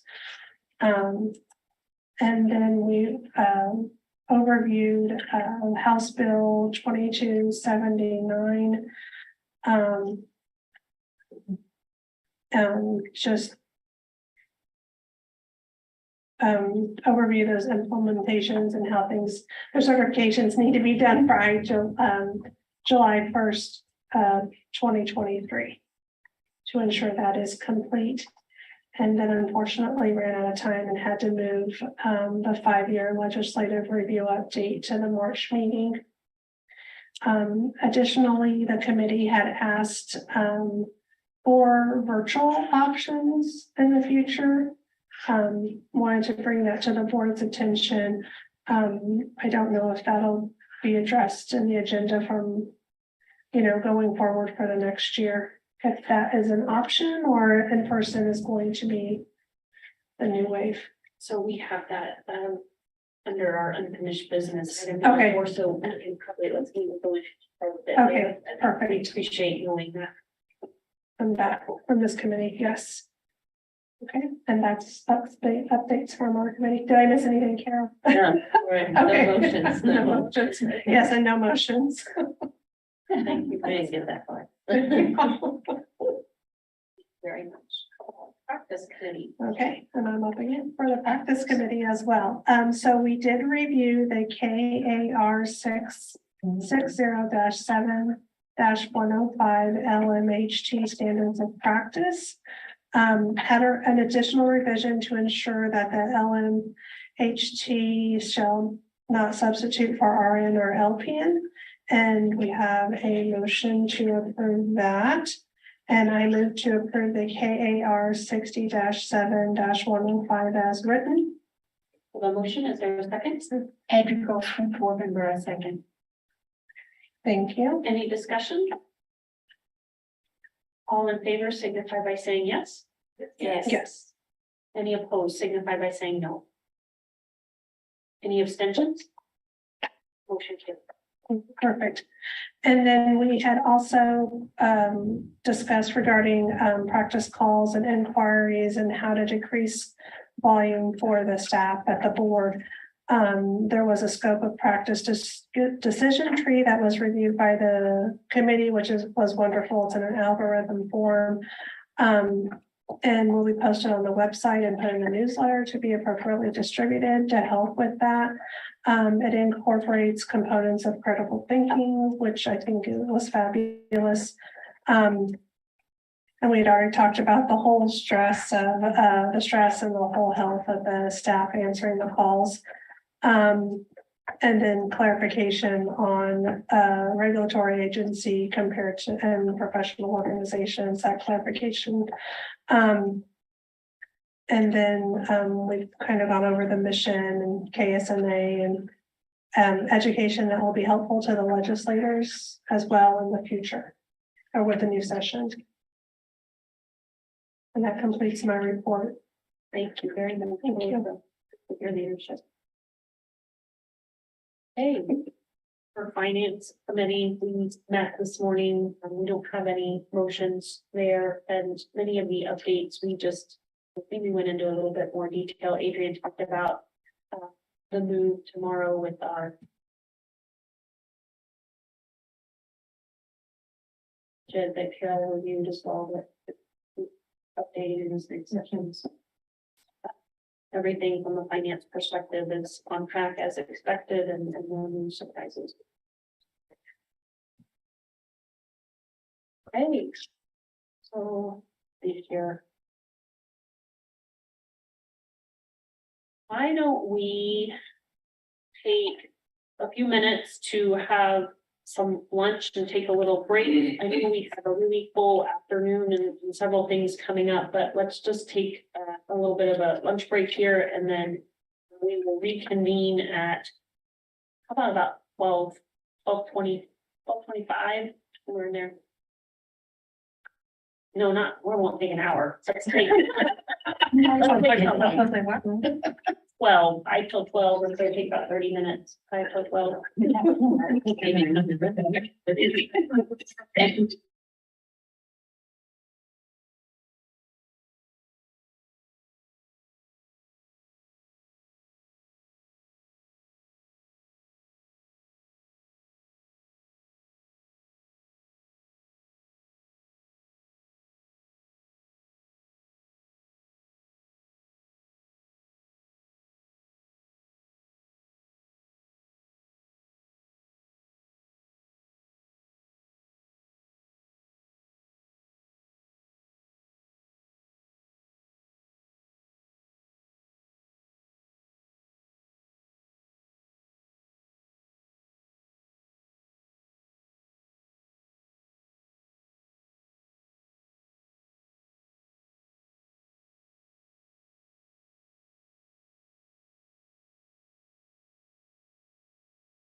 See you.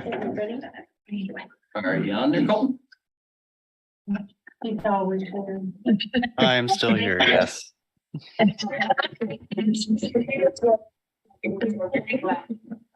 You should be good whenever. Thank you. Okay, we will reconvene our meeting. You had a couple minutes to relax. We are going to move on down. We have some timing things with folks that are coming to speak with us. So let's move on down and do the strategic plan from July through June. This is Carol Moreland, and in your unfinished business, you should have the strategic plan. And it's fun, it's format and everything like that. If you remember, you worked on these priorities and strategic objectives and all of that at your strategic retreat in February. So we put it all together, and I think we brought this back once, but it was not actually formatted and everything like that. So I just wanted to give you a couple minutes to look at it, so that if there's any changes that you see or anything like that, because now what will happen going forward is we will start filling in the performance assessment part. And I also had the question, how often do you want this brought back to you? Do you want it brought back every quarter, every 6 months? What would you like to see as board with some of this performance assessment filled in and stuff like that?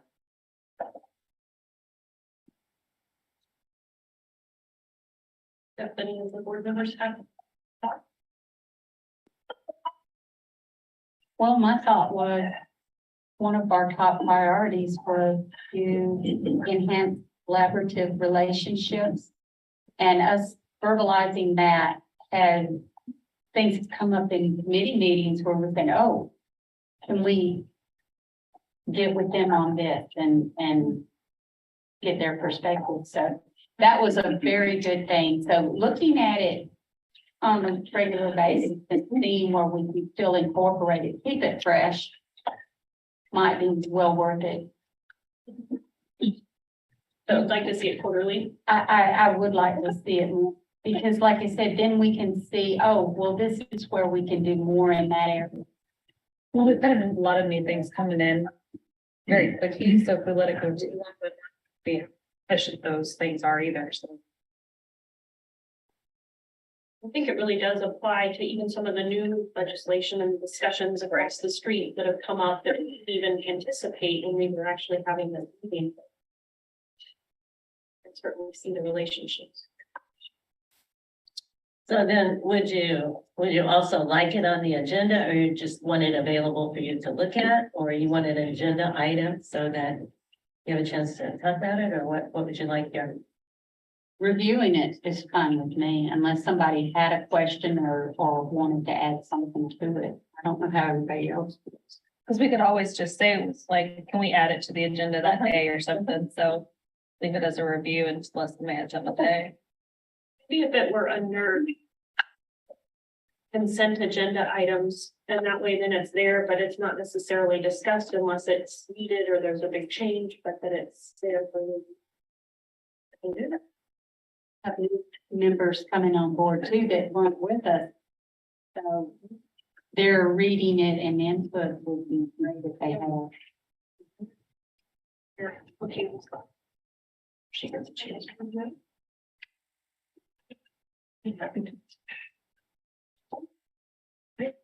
Carol, anything else about that? No, I don't think so. Okay. We have the fiscal 22 annual report draft. Yes, and that should be under unfinished business also. This. Normally we do this in such a, with everything that's kind of been going on. It kind of got pushed to this, but what we do then is after you review this, and if you want any changes, we can make changes or whatever. And then we post it on our website. I use it when I go over across the street to provide education. And because this is a snapshot of what we've done in fiscal year 22, is basically what this comes down to, I see. Because you've got all of our performance metrics in there. These are the ones that we report out for the budget, so they see those across the street. And staff are aware of these, so they know where they're supposed to be on benchmarks and stuff like that. And then we do a budget overview, again, because license fees, you know, fund our agency, fund the board and stuff like that. So we want to be transparent, you know, about how the budget is done and stuff like that. And then we always have statistics on licensing. And I will just tell you, the one that probably generates a lot of discussion is the one where we have the number of licensees broken down by county. Because the legislators really kind of like that, because they'll see their county and they're like, oh, well, we don't have very many, or we have a lot, and stuff like that, which they don't really, I guess, think too much about before. But there's been a fair amount of discussion about that across the street. And then we have a part, you know, that talks about education, our education programs. And it has some statistics in there about that were reported on their annual report. So that I'm sure will be rather helpful across the street. That's all I'm saying there. Pass rates also, continuing nursing education. We have, you know, they have to do an annual report with statistics and everything. So this is statistics from there. And of course, you saw that the C&E and stuff went down as far as the offerings and everything during COVID, which we would think, but it's kind of starting to come back up. And then IV therapy for LPNs, again, the number of classes and everything. Now, you'll see this, of course, go down because again, it's now can be part of the PN curriculum. So they're not going to do a standalone class, but we still do have some standalone providers that do classes and stuff like that. But and then legal, there's a bunch of data and stuff in there from legal. So it's kind of, I see it as a snapshot of what we've done overview. I don't know if there's anything you want done differently. That's kind of how we've done it in the past. Last year was the first year that we had this nice format. And as Adrian said, Arthur Davis is kind of changing hands or something. So I'm hoping we'll be able to continue this because we don't pay for this. They just do it for us. We give them all the data and stuff. So As part of our, if we get the approval to do some of the database upgrades, one of our big initiatives is to have a better way to gather data, statistics in a graphical format. So it's possible in future reports we'll have some enhanced things, because we have had some requests from the public that are looking to do research for workforce and those sorts of things that we think we could probably add to these reports, but a little difficult to do right at the moment. Well, I think it was really good, very professionally done. are you okay if we put it on our website then? Do you need a motion for approval? Direction? It's kind of a consensus.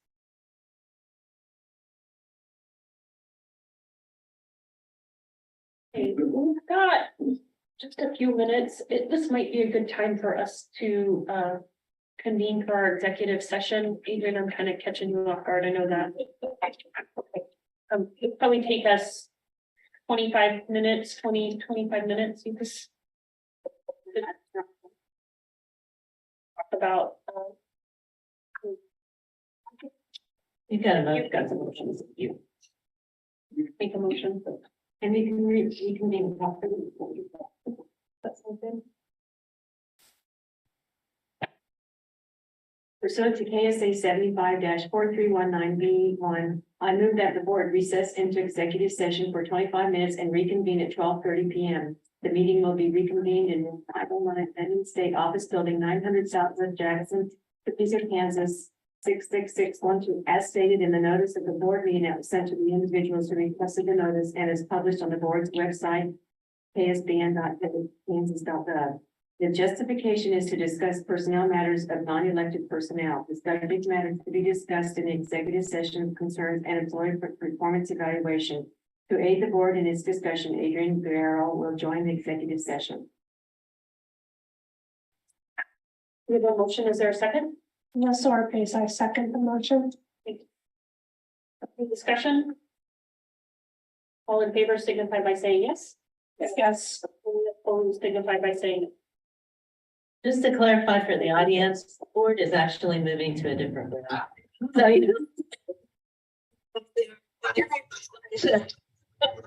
you make it easy. Uh,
Not just cool. All right, there. Just cool. I was- Like, There it is.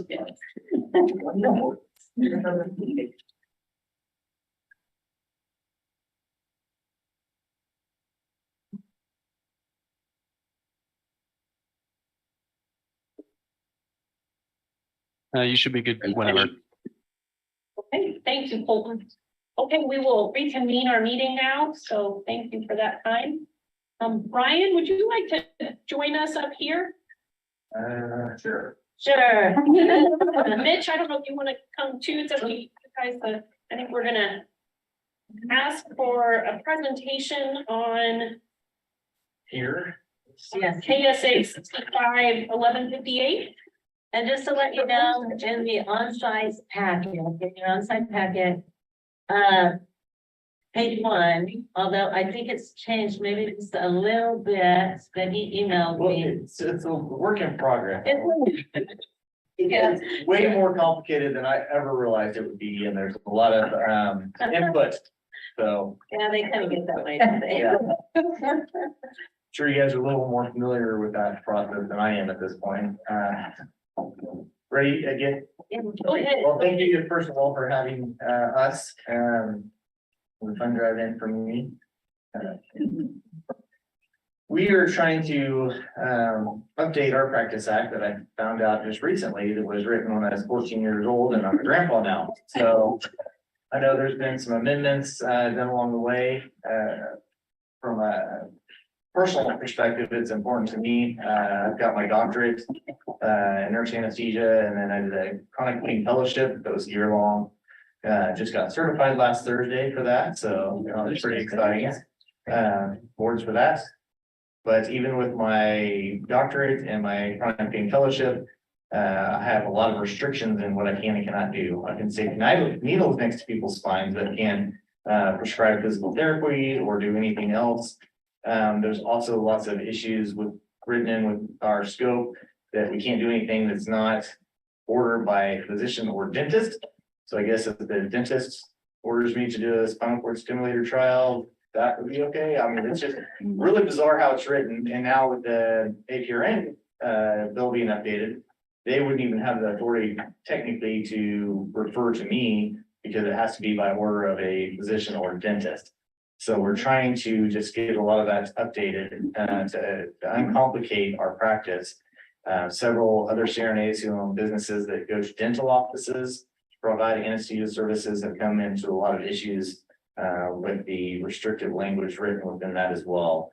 And have a lot of issues providing the care that's not going to be done without them because there's no one else going to drive around to these dental offices and take care of these patients that need sedation for these procedures. So that's basically why we're here and why we wanted to present our draft bill. I know there's a lot of processes still to go through with getting this going. So Mitch wants to add anything to that so far. What I would add is largely just related to the text of what you're seeing. This is not a bill draft. Obviously, you'd see the original statute 65-1158 with a lot of strike throughs. So there are a number of changes, but it is a work group of the Kansas Association of Nurse Anesthetists that has really tried to come together and make sure to identify what are the key principles of what we were able to do us as healthcare providers coming together and putting the pen to paper and then giving the fun of working with a revisor's office and going through the formal process of drafting a bill. And we wanted to present what are the key principles of a CRNA scope of practice that will be needed in an ultimate bill. And like you said, there are still changes that even from what we presented to you since when did we start drafting this? Feels like years 4 ago. months ago. Yeah. I think Mitch actually meant that it was going to be fun to meet with the revisor. I would have been sarcastically, but it's just trying to just update what we actually do. What's 80% of all rural anesthesia providers we provide probably 95% of all anesthetics, whether in a ACT, which is a collaborative model with the anesthesiologist and CRNAs working together, or the CRNAs from Hutch all the way to the Colorado border are the primary anesthesia providers, and even in parts of eastern Kansas are the sole anesthesia providers as well, and have been doing that for decades. So it's just very difficult to kind of go around all the red tape on how we have to get things accomplished. So Just to put a specific detail that I've been educated on, it's the procurement of medications and drugs for dentists. Dentists don't often carry their own DEA number, and you have traveling CRNAs that are in the office maybe once a month, once a year. And the ability for them to bring medication for those specific patients can be very difficult, and that's one of the use cases that we seek to accomplish legislation. And we've met with numerous stakeholders in this, with the pharmacy board, the dental board. I think there are 12 meetings. The Pharmacy Association and the Dental Association. Thank you. Not board, just thank you, association. Thank you Just for to that. be clear.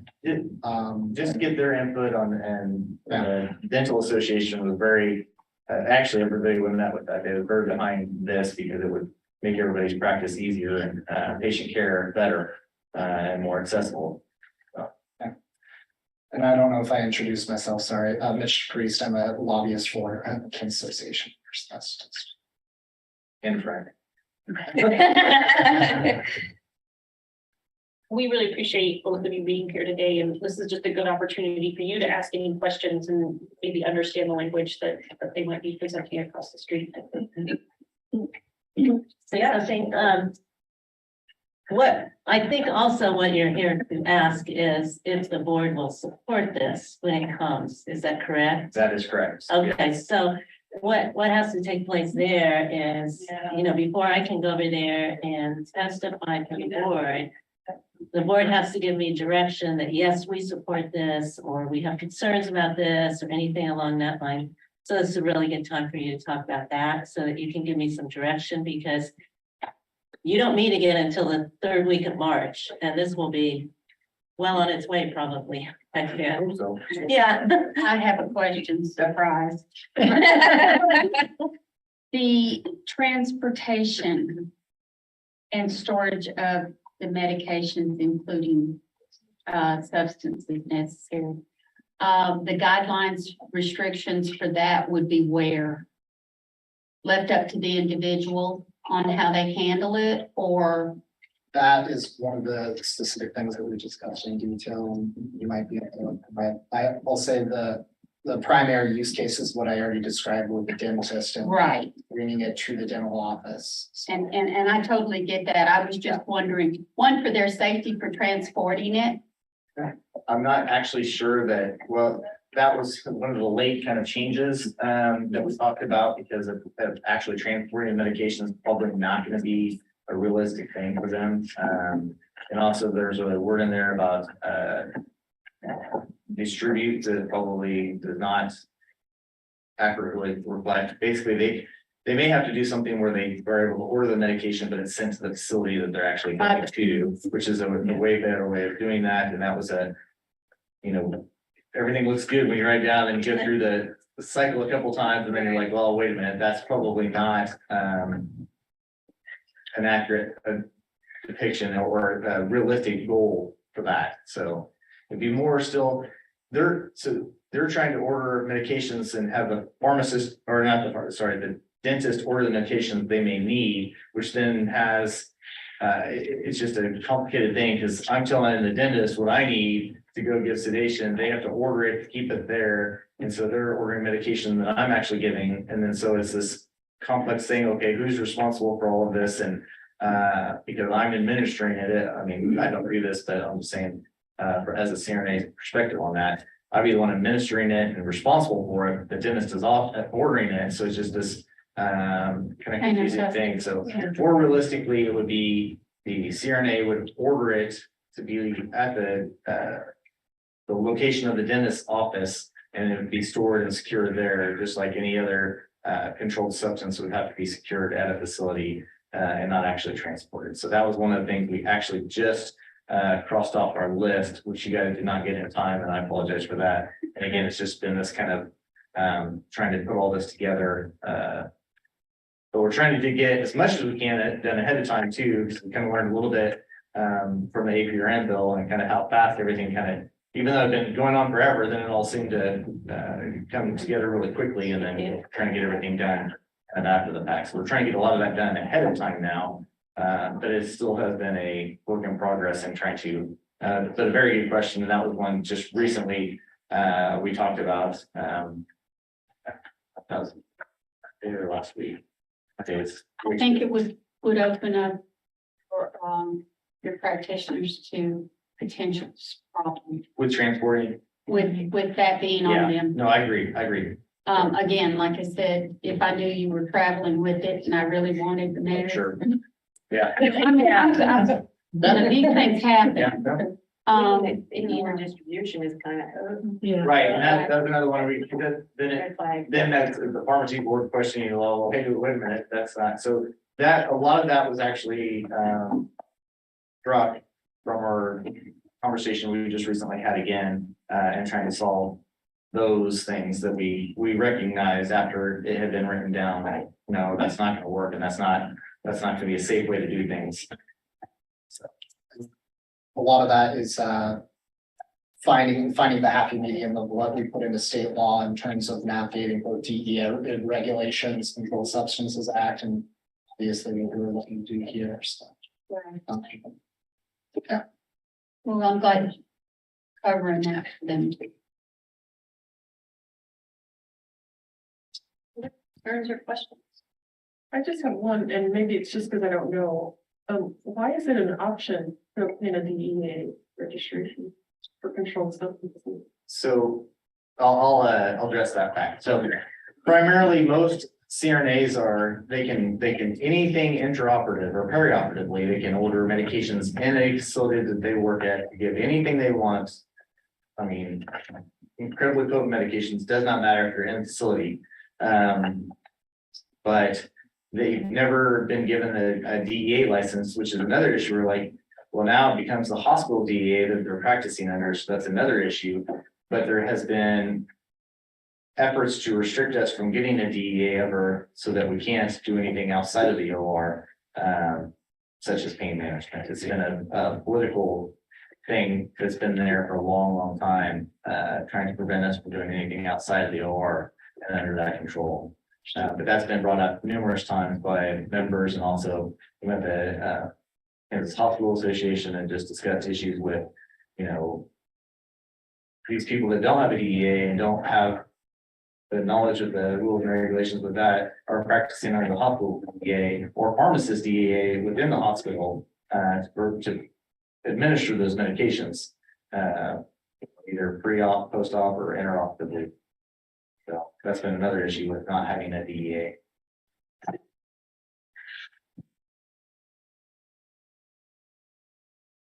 And just to circle back that again too, majority of CRNAs that practice in the OR probably don't have a lot of interest in obtaining a DEA because they didn't need it, because they're already working inside the OR. It's primarily the providers and that are doing the dentistry and mobile dentistry, or those that want to practice pain management, having that ability to do that part of it as well. So.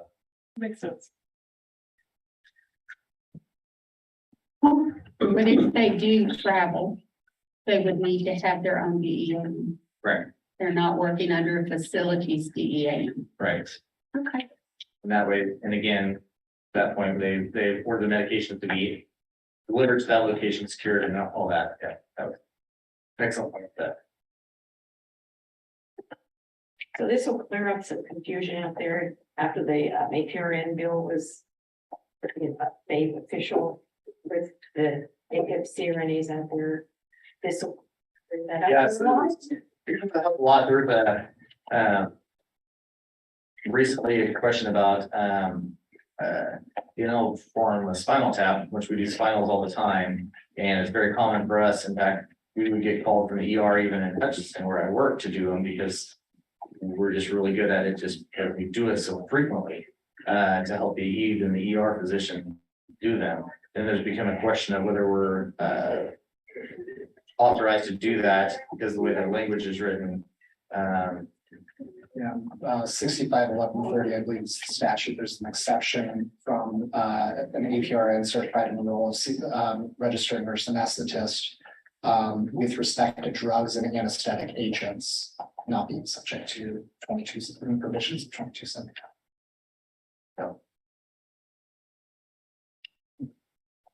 Basically, this would help clear up a lot of things that we do and should be able to do, but then our question to should we be doing this? And Western Kansas would be incredibly hurt in services if we don't get this changed to provide that care. There's not gonna, there's nobody else can be able to do it. I see the increased need from where I work, where that is being requested outside of facilities because they're so short-handed to go to pain management, to go other places. I have people already, I've been open 2 months. I have had people from Liberal, Dodge, Concordia, Wichita even, which is shocking to me. But I'm booked out through mid-January already. It's crazy. And if I understand, there's a shortage of pain management So huge, specialists. and that's the number one growth. I mean, it's the number one reason people seek care from anyone as pain. So it's a huge problem. So finding enough providers to provide that care and giving them the opportunity to be able to do that with the correct regulations would be a blessing for this, for the. I agree, and I'm a little biased maybe, but I think nurses do it better than doctors. So I think we have a unique skill set with our history of pushing. We provide a holistic care to the patients and not just interventional or just medication. So, but again, I may be a little biased. We certainly appreciate you being here and giving us the opportunity to ask questions. And do we have direction for Carol if she were to be asked to present?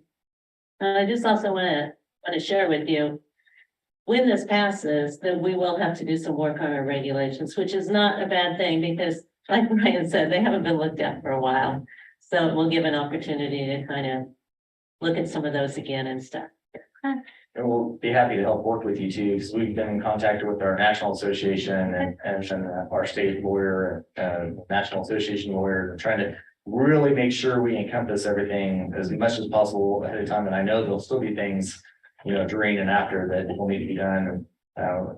We've already tried to work on some of those as a kind of a platform to work off of. So it's not just we're gonna have to go through and figure all this out really quickly. And then also we were planning on, even if it does get passed, this next session, not to implement it until the following January of the next year to give some time to get all the rules and regulations and everything set forth properly. Yeah, the what is before you, you may notice is absent of a effective date. So, yeah. Well, I just want to say a big thank you to that because it's really tough to get it in a short period of time to get everything through. We really appreciate the partnership and yes, I've been invited to your committee meetings and it means a lot to have that partnership and the collaboration. So thank you very much. Thank you for being here today to discuss. I don't know why it's taken us this long to get here. But I guess that was kind of a good first 16, 17 years of my career not being very involved. So shame on me, but try to make up for now. Great job. Thank you. Any other questions? Thank you very much. Okay, thank you. We are, yes. Yeah, the winning. Okay.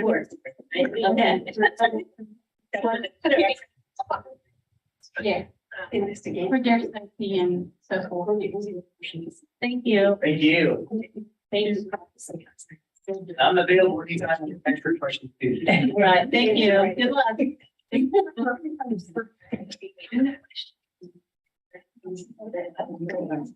Okay, I just want to take a minute, could we ask the staff to maybe stand?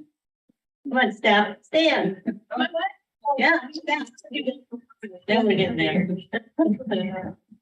We just want to pause for just a minute and recognize you. It's Christmas for one thing. We hope you have some time with your families, but we appreciate everything you do behind the scenes. You answer phone calls, you take angry phone calls from individuals, you answer all of our questions, you help facilitate things for us.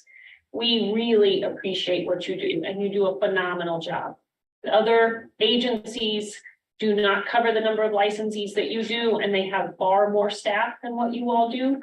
And we very much appreciate your dedication, your hard work that you do day in and day out. I don't know if you- And a anyone great else has staff. anything?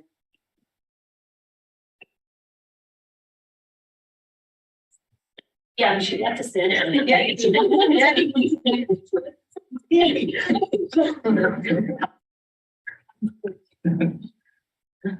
Okay, we will move on. I think we have some open forum. We're going to provide 5 minutes for discussion and open forum. Carrie? Thank you all very much. Bye. Right there. I hope I put an extra one for the bottom. Thank you.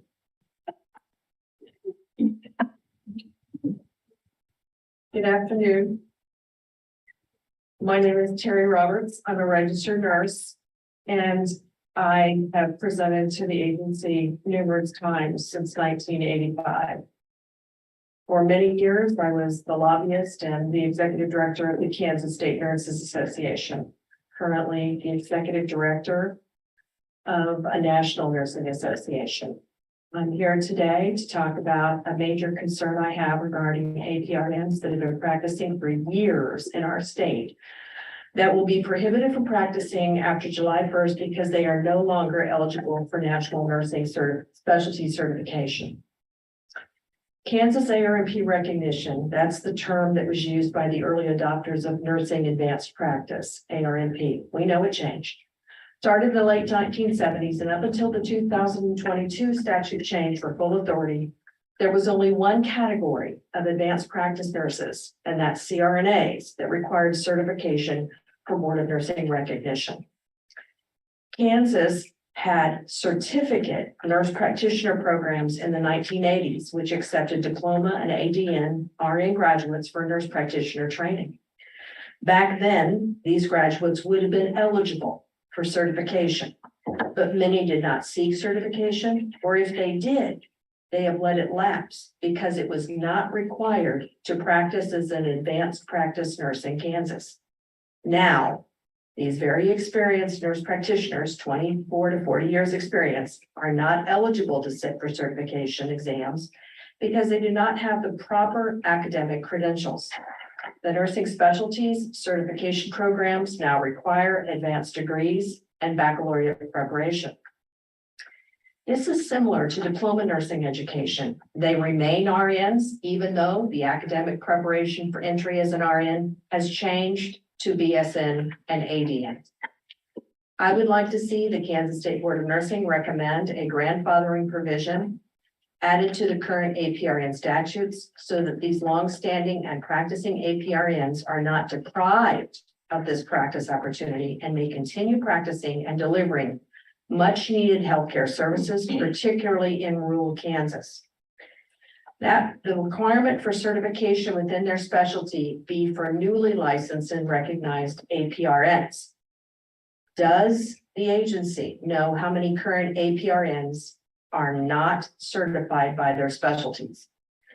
Does the agency know how many current APRNs are not eligible for advanced practice certification, yet they are practicing? And while I recognize this is a workforce issue per se, I do think that the Kansas legislature is going to be asked to address this and is going to come to this agency requesting support to make a needed change that permits experienced APRNs to remain in practice. Now, during the break, here today. I was talking with a couple other people about KSA 1165-1130, the new statute. Little b parentheses, 2, big B parentheses, okay, so B2B, which reads, an advanced RN whose initial licensure is prior to July 1st, 2023, comma, may submit evidence of such certification to the board upon renewal. This particular provision with the word may is permissive. However, I'm not naive in believing that the intent was that all APRNs regulated by you all have certification within their specialty. So I just want you to know, there are a lot of older APRNs out in the field, mainly in rural Kansas. We had these programs in Wichita. KU had a certificate program out at Hayes, and they had it down in Pittsburgh. So they accepted ADNs and diploma nurses, and they have been practicing as advanced practice nurses in the rural part of the state ever since they graduated. Okay. Now, since I've been at the meeting, I have a few other comments I wanted to add. Okay. So it was brought up about COGFENS. CGFNS is the gold standard for foreign licensee applicant for review. I do not support any movement away from COGFENS for foreign applicant standards verification. It is the gold standard in our country. Okay. That's an organization that is run by nurses, that understands nursing and nursing education, and can accurately and in a valid way do review of transcripts. Is that my time? That's your time, so I can give the alarm on. I have one more comment. Can I make it? One more comment. Okay. So when you were talking about the CE broker, I thought the CE broker was going to be voluntary. Okay, so it is not mandated. Okay, I know in some Florida, other places, there's some mandates. This agency has voted over the years to eliminate CE auditing. And my opinion is that CE auditing is not a priority when disciplinary cases remain backlogged. Resolving disciplinary cases timely is your goal, and I support continued vigilance in that effort. I have been impressed with staff's attention to improving the entire investigative and disciplinary process. Certainly impressive, but more is needed. Thank you. Thank you.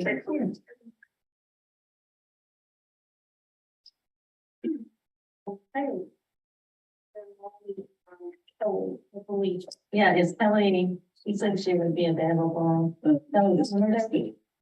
There's Kelly. Hi, can you hear me? Yeah. We can hear you. Colton, will I be able to share my screen in a couple minutes? You should be able to. Yeah. Okay. I'm Kelly Summers. I'm Executive Director of the Kansas State Nurses Association, and I brought forward a bill that KSNA would like to take to the 2023 legislative session. First of all, I really want to thank and appreciate the opportunity to be here with the Board of Nursing. My apologies that I'm not there in person, as I'm out of state with a sick family member with COVID, very sick. So I apologize for not being there because it was my intent. But I appreciate the work of the Board of Nursing. I really appreciate the work of the staff. And I always have to say, Carol Moreland, you are absolutely amazing. And I want to make sure that we formally recognize everything that you do, because I know there's a lot going on right now, as you know, I know about a lot. So thank you for your work. I was going to say first, the reason for this bill is KSNA right now, we're on our 110th anniversary this year. And KSNA was formed actually for public protection related to nursing, in that there was no licensure at that time for a nurse to come in and practice in the state of Kansas. That left our Kansans more vulnerable to poor care. And it was our intent to go up to our legislative body, advocate and lobby to have that registration in place and have a board of nursing. That did happen because of the wonderful foresight of the legislators a long time ago, understanding the importance of the RN education, the LPN now education, and the importance of having a licensure in order to provide direct care to patients. So I appreciate that. KSNA members initially sat on the board, were the board of nursing, but, quickly moved to a different front. KSNA doesn't have anything to do with licensure. However, as advocates, not only for nursing, but for quality care, protection of the public falls under quality care. We know as I reviewed statute with Carol Moreland real quick before we even decided to do this, is that there's protection of registered nurse, there's protection of licensed practical nurse, APRN, but there's not the protection of nurse. We are very concerned about this because when the public hears nurse, the assumption is they are a licensed individual that at least has their LPN. We have a lot of individuals refer to themselves as nurses who are not. We think it's deceiving to the public. And we also have concerns moving into the 2023 legislative session.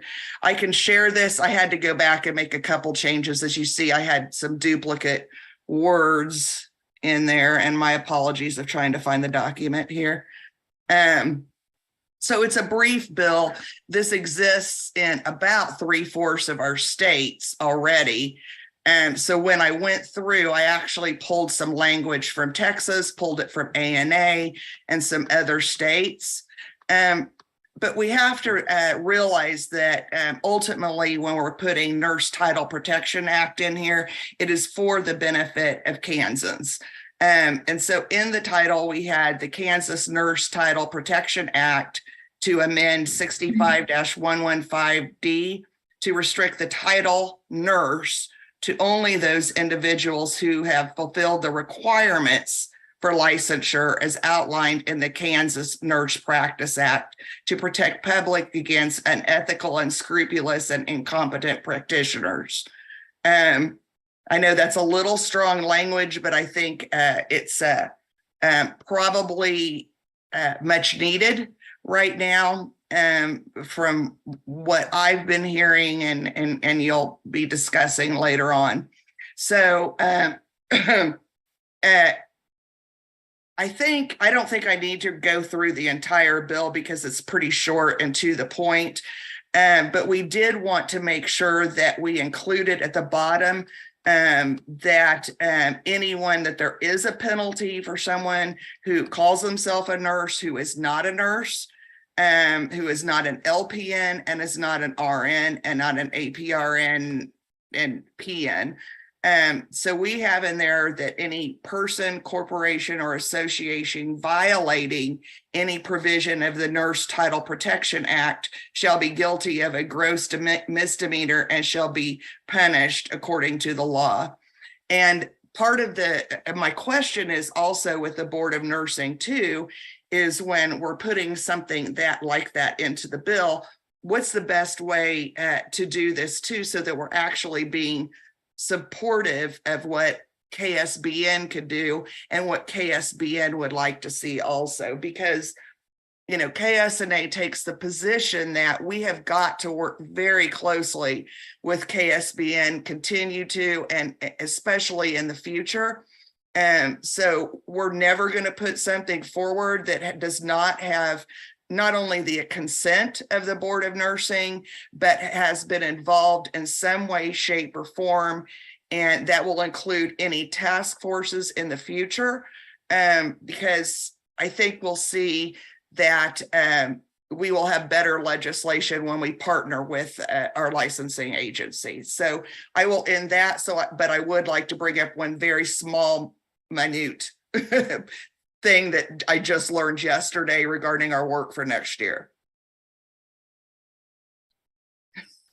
Hey, Kelly, this is Carol. Yeah. And you have a phrase in here, under license required, a person may not practice or offer to practice professional nursing or vocational nursing in this state unless the person is licensed as provided by the Kansas Board of Nursing. Okay, that to me doesn't cover the multi-state licenses that we do not issue. So I'm not sure if that needs to be changed in some way, because they can practice in Kansas, but we do not give those licenses in the state. I'm taking notes here, sorry, and I probably am spelling wrong. Okay, I got that. Yeah. This is how I take notes, Carol, so. Actually, B also, because it says unless the person holds a license under the Kansas Board of Nursing. That might need to be changed just a little bit. Okay, the part under the Kansas Board of Nursing, is that what you're talking about? Because they basically have the privilege to practice in Kansas with a multi-state license if it's given outside of Kansas. If it's issued in Texas, Oklahoma, any state that's in there, they actually grant the license, but they have a privilege to practice in the other states. Okay. However you want to put it. Very good point. Thank you. Yeah, thank you. Any other? Sorry. I do. Is it me or gross misdemeanor, the penalty? I'm not so sure this is strong enough. If in fact there's money, exchange of money involved or a sentinel event. So the gross misdemeanor, if they're just calling themselves a nurse, but if there are other aspects involved, are there steps to this penalty that should be added? Because you're talking about if there could possibly be felony prosecution depending on anything that has happened under them calling themselves a nurse and they're not licensed to practice. Is that it? Yeah. Something a little gross misdemeanor, but then. And then if it involves. And then what? I'm sorry. So sometimes when a person calls themselves a nurse, they get paid as that, or there's an exchange of funds that go along with that. Or sometimes there's practices that go along with that. They may give medications and hurt or kill someone. So I think that a gross misdemeanor, I think that's fine if there's nothing like that involved, but once those things start to stack up, and it could be a combination of both, I think that there should be more penalty associated with that. So not limited to a gross misdemeanor. Exactly. Yeah, that totally makes sense. Because when we were writing it, you know how you get caught up in, okay, is this too much? Because, we are very comfortable with putting language in there to cover that. Okay. Is there any additional? I would like to say that having that would give the investigation a little bit more assistance in dealing with those that have represented themselves as nurses and worked as nurses. That's wonderful. I love hearing that too, because we want to be supportive of KSBN in those efforts. So thank you for saying that. And it's preventative too. So you will be very careful about calling yourself a nurse. And taking well, I think money we've all experienced this, probably even ourselves, where somebody has called themselves a nurse and we explore and they are not. And even when I refer to a nurse, I'm saying nurse because I'm referring to an LPN and RN most of the time. So, but we do think it's important. We do think, without getting into too much with the next legislative session, that it we can't wait for something like this to happen because we cannot wait for any additional positions that may be created where any or references to anything related to nurse right now. Because we have to protect our Kansans. They don't know everything that's going on right now. So, and we're all about quality. I think right now we're about quality of care more than, you know, not just advocating for nurses, but we're really advocating right now on the behalf of KSNA for quality care. So. Okay, thank you very much, Kelly. Yeah. I think we. Could I mention one more thing just real quickly? And that is that we have also worked towards, and I think it may be a bill, but I can't say for sure. But it only would be related to funding, and that would be KSNA taking the lead to establish a workforce center. Kansas is one of only 4 states that no longer has that. And then to work in collaboration, obviously, with KSBN on that. It wouldn't be a lengthy bill, I don't think, but you never know. That's something I would like to be able, as you decide how you're going to proceed during the 2023 legislative session, that it's something that I could share. Obviously, I don't have it today, but I'm going to have it probably in 2 weeks. And so if there's funding that we decide we need, that's going to be something we put forth too. And part of our concern is that we don't want certain data collection done by individuals who are not nurses, who don't understand what we need right now moving forward in our state and in this crisis of having a shortage. Thank you for that information, Kelly. Thank you. Thank you. I appreciate you all. And I will share, I always share with Carol. So thank you again for the opportunity to be here. Best of luck. Thank you, Kelly. Thanks. Okay, and then moving on to, excuse me, our final added item. Oh, yeah, you want to do that first? I don't was care. gonna do the other first. Okay, it's up to you. Let's talk about the article. Okay, I think that's kind of our next okay. heavy topic. In your own sub packet on page 4, I believe, yes, you will see an article of the Topeka Capital Journal, CJ Online. Just to let you know a little bit of history about what led to this article and why I'm talking to you all about this. There's a special committee on mental health beds over in the Capitol working on this. And it started out, I think talking about there's not enough mental health beds in the state of Kansas. So hospitals are having to hold mental health patients when they really should be transferred someplace else, but there's just not enough beds and stuff like that. Okay, well, that has led down the path in various ways. One belief, and this probably is very true, is we do not have enough healthcare providers to take care of mental health patients to work in these places. Okay, in October, at their October meeting, there was some discussion by another agency that led to a discussion of nursing education in the state of Kansas. And it was very distressing to me. I was not over there, but I was listening to it. And this person had taken the pass rates off from our website, which is public information, that's fine. But the person could not explain the pass rates. Okay, there was some questions asked for them and that person could not answer them correctly.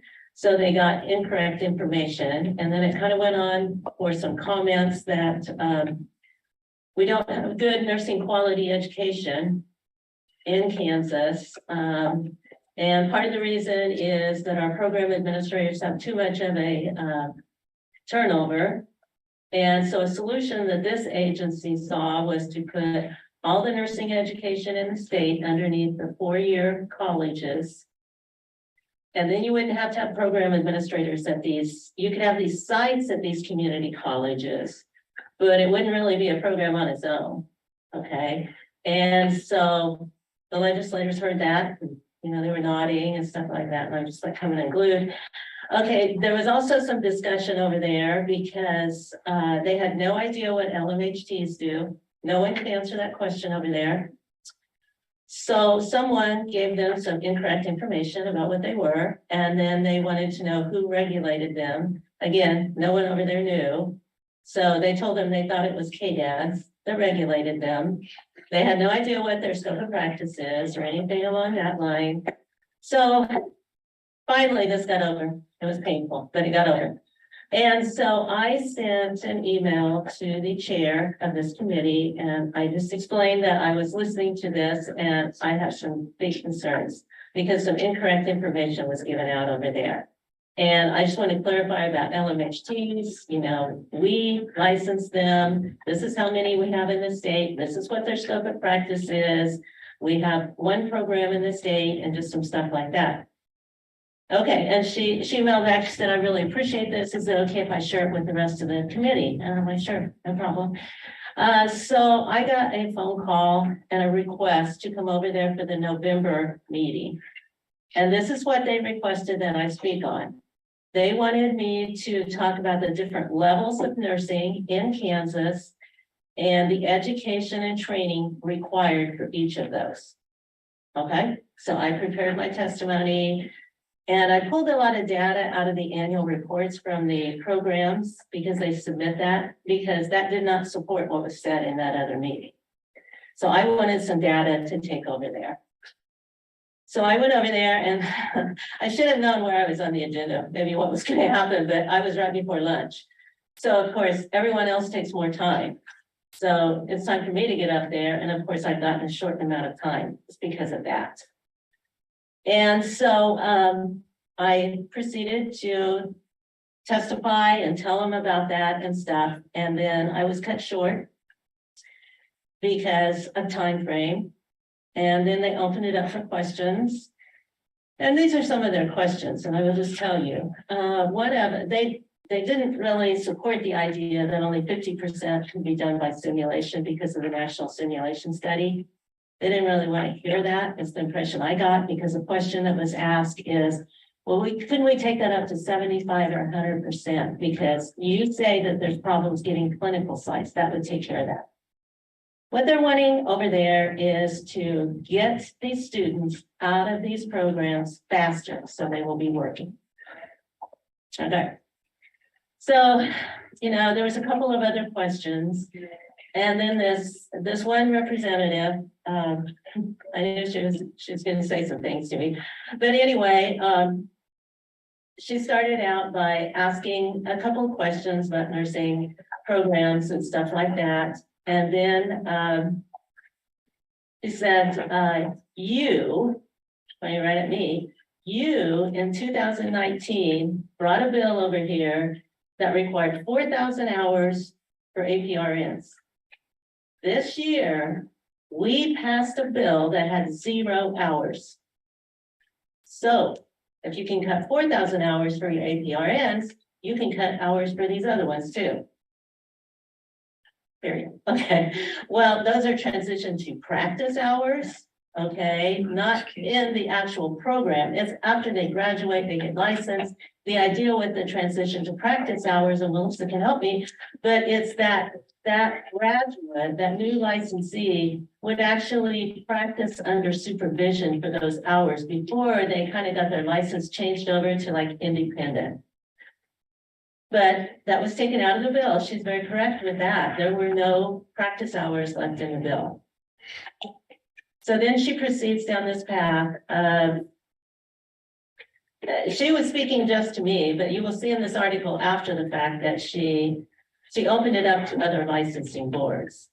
But there was a very clear message that I was to bring to this board. And that is our licensing and our education regulations need to be loosened up. And if your board doesn't do it, the legislation will. And let me tell you guys, you're not going to like it if they do this. And she said that to me. And then there was just this long pause. I mean, I'm not really sure what she expected me to say. And so what I said is I would bring the message to the board at their December 14th meeting, because it's not my place to make any decisions over there. So that's what I'm doing, is bringing this to you. And I will tell you one other thing that I did. I kind of talked to Juliana about this, but practical nursing and the ADN program administrators meet here in Topeka on Monday of this week. They always do. So that's a place that you get all of them together for the most part. So I went out there and asked to be on their agenda for a couple of reasons. There's a lot circulating about what was said, a lot, and it's not all correct. I wanted them to hear from me what KSBN said. We have always had a very good relationship with our program administrators. And I didn't want anything that they heard to start affecting that, because KSBN did not say anything bad about them. I do not agree that the quality of nursing education in Kansas is less than it should be. I do not. And then I explained some of this, and I explained that I hadn't talked to the board about this yet, but it was on the agenda. But I just kind of wanted to get their ideas, because I'm telling you, if you want to know somebody who knows and is experts on nursing education in the state of Kansas, it is them. Okay, they know this inside and out. So if you're looking at the fact that we're told to loosen the education requirements some, I think those groups, now I haven't talked to the BSN group because I'm not sure exactly when they meet. It wasn't that I cut them out. I was just trying to catch this group while they were in town. I think they somehow need to be part of that discussion, because they have some ideas. They do have some ideas. Because one thing that I was pushing over there is we don't have enough faculty, we don't have enough clinical sites. Plus, the nursing programs are not even filling the seats that they have because they do not have qualified applicants. So if you're going to ask them to take less than qualified applicants, they're going to be even more problems. Okay. But so, a suggestion was, can you pay faculty more? Can you do something so that they could get faculty? Because, nurses can get paid more in the private sector than being a faculty member. And then the clinical sites, they were all over this 1-to-10 ratio that we have, one instructor to 10 students in the clinical setting. They thought that was way too restrictive. It should be taken to 1-to-15 or 1-to-20. Again, that's not going to help anything, because most of the clinical sites are restricting them to 6 students max in there, even 4. Okay, so our 1-to-10 is not the one that's standing in the road of that. So I would just urge you going forward. I guess this is the best way I can say it. I feel like this is going to move fast. There's already discussion. There's already other agencies, other organizations in the state who have their idea about what should be done. And it would be nothing for them to take a bill about what the Board of Nursing will be doing. And I would really like the Board of Nursing to be involved and take the lead on this as much as possible, because we know nursing. We know nursing. I think it's great to work with these other ones. I will tell you one other thing that's kind of being pushed out there a lot is nursing student apprenticeship. And this is being done in some other states. Adrian and I are pulling some data because some of these movements are starting in other states too. Missouri actually just approved 2 of their nursing programs to do this nursing apprenticeship. And it actually would be like maybe a student that is in their last semester, maybe before they graduate. They could get a job at a facility as a nursing apprentice, so they get paid. The time that they're working there would also count as clinical time. So they're getting paid while they're doing clinical. And then it would be really good for the facility also, because they know this person orientation would be less once they graduated, became licensed and stuff like that. So that's one model. There's different models out there. One model that I kind of heard that last night that caused a little bit of, not much sleep for me, but anyway, is that the Board of Nursing would develop another license type. That would be a nursing apprenticeship. We would license these people, even though they hadn't graduated. We would follow these people's license, and we would also be responsible to revoke that license if they had academic problems in their program. So in other words, somehow we're gonna have to know that, which means the program administrators would have to let us know that, because the person will not, I can promise you that. And then after they graduated and passed the NCLEX, and their license would be switched over to like a regular RN license. Yeah. I'm just telling you, some of this stuff is gonna have a huge impact on, the Board of Nursing and also on the agency. You know, it's not that I'm opposed to any of this. I would just like us to take the lead so that we can understand everything that could happen with this, okay? You know, please realize when a new bill gets introduced over there, any agency that's actually part of that bill, mentioned in that bill or anything like that, is requested to do a fiscal impact, okay? How's it gonna affect our agency? Money-wise, are we gonna get any revenue? How much expenditures are we gonna do? All of that. Okay, some of these changes would be significant, very significant, require more staff and stuff like that. And I've seen other transition to practice, or not transition, nursing apprenticeships that is actually between the employer and the school. Okay, they don't have a license, but another reason that they thought it would be nice if they had a license is because then we could take action on them if something happened. There's also a lot of concern because they have to work under the direction of an RN. Okay, and as we all know, sitting in this room, if something happens and an RN has delegated that out of their practice, it comes back to the RN. Okay, well, there's also some discussion, perhaps the Board of Nursing should do something to protect those RNs licenses. I'm just telling you, there's a lot of discussion out there. You know, I've tried to figure out exactly what the timeline is because there's some bigger agencies involved with this that are really wanting to push this fast. There will be something done this next session. I have no doubt. Something will be tried. Now, I would imagine it would go through because of the shortage out there. So I think all discussion is going to happen fast. I was invited, I did get an invitation. It talks about this December 21st meeting in here. I did get an invitation the other day. So part of what, yeah, this December 21st Zoom discussion, this committee wants to have. So I hope to be able to go and kind of tell them how we've started. There's no way that we know the answers. There's absolutely no way. But if we have a plan going forward, I'm hoping that will be enough for right now, knowing that we will have to report back and keep on this timeline. But I would hope that we would have something more concrete, maybe by the third week of January, something along that line. Because otherwise somebody else is going to take control of this. I have no doubt. I literally have no doubt. I think it's very important that we work with the other stakeholders as much as possible, but I don't think the other stakeholders should tell the Board of Nursing what to do unless that's what you guys want.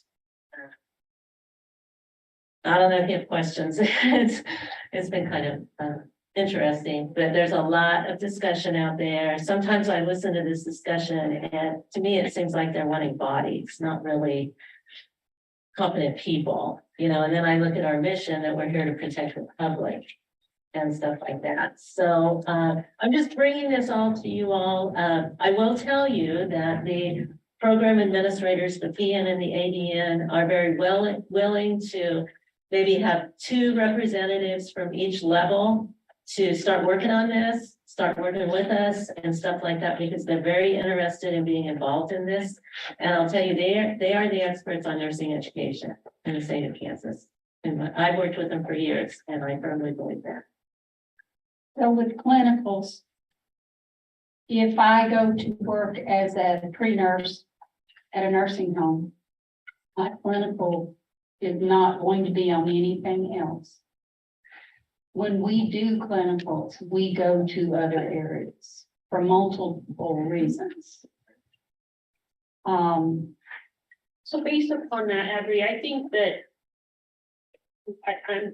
I know I have strong feelings and Carol's expressed she has strong feelings. I think we all, I'll speak for myself, I don't feel like cutting education is the way to find a solution for the nursing shortage.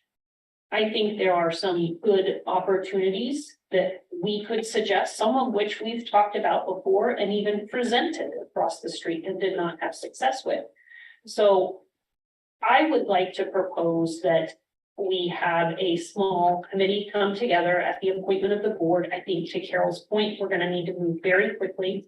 I think I would like to even be able to say or have Carol present at this meeting on the 21st, which she's pending, that we've either met and maybe give some ideas about what we've come up with. But I think by mid-January, we're gonna have to have a pretty robust document to go back. I feel like that was the charge coming out of this very public article that went out. And I have one concern. We may do all of this, but how are we gonna say people are gonna stay here in the state of Kansas? Exactly. They can go right across the state line and we're still end up with a problem. So that also has to be addressed when we make these recommendations. They're gonna go where they can make More money. That's the key right now. The program I'm in is by Fort Riley, so they're military families, so as soon as they get their license, who knows where they're gonna go. So, I mean. And but the influx train that we can't stop. If we don't educate them to pass that test, they are not gonna be a nurse regardless.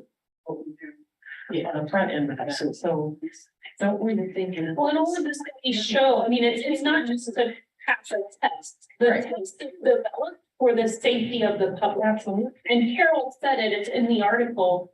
These folks are going to be caring for us and our loved ones and the citizens of Kansas. And so I think that's why we can come forth with some suggestions that maybe won't impact that inequality of care. And there's, Carol has some really good data on certain points. There's things we can do that I think may meet the request of the legislators and not necessarily impact that.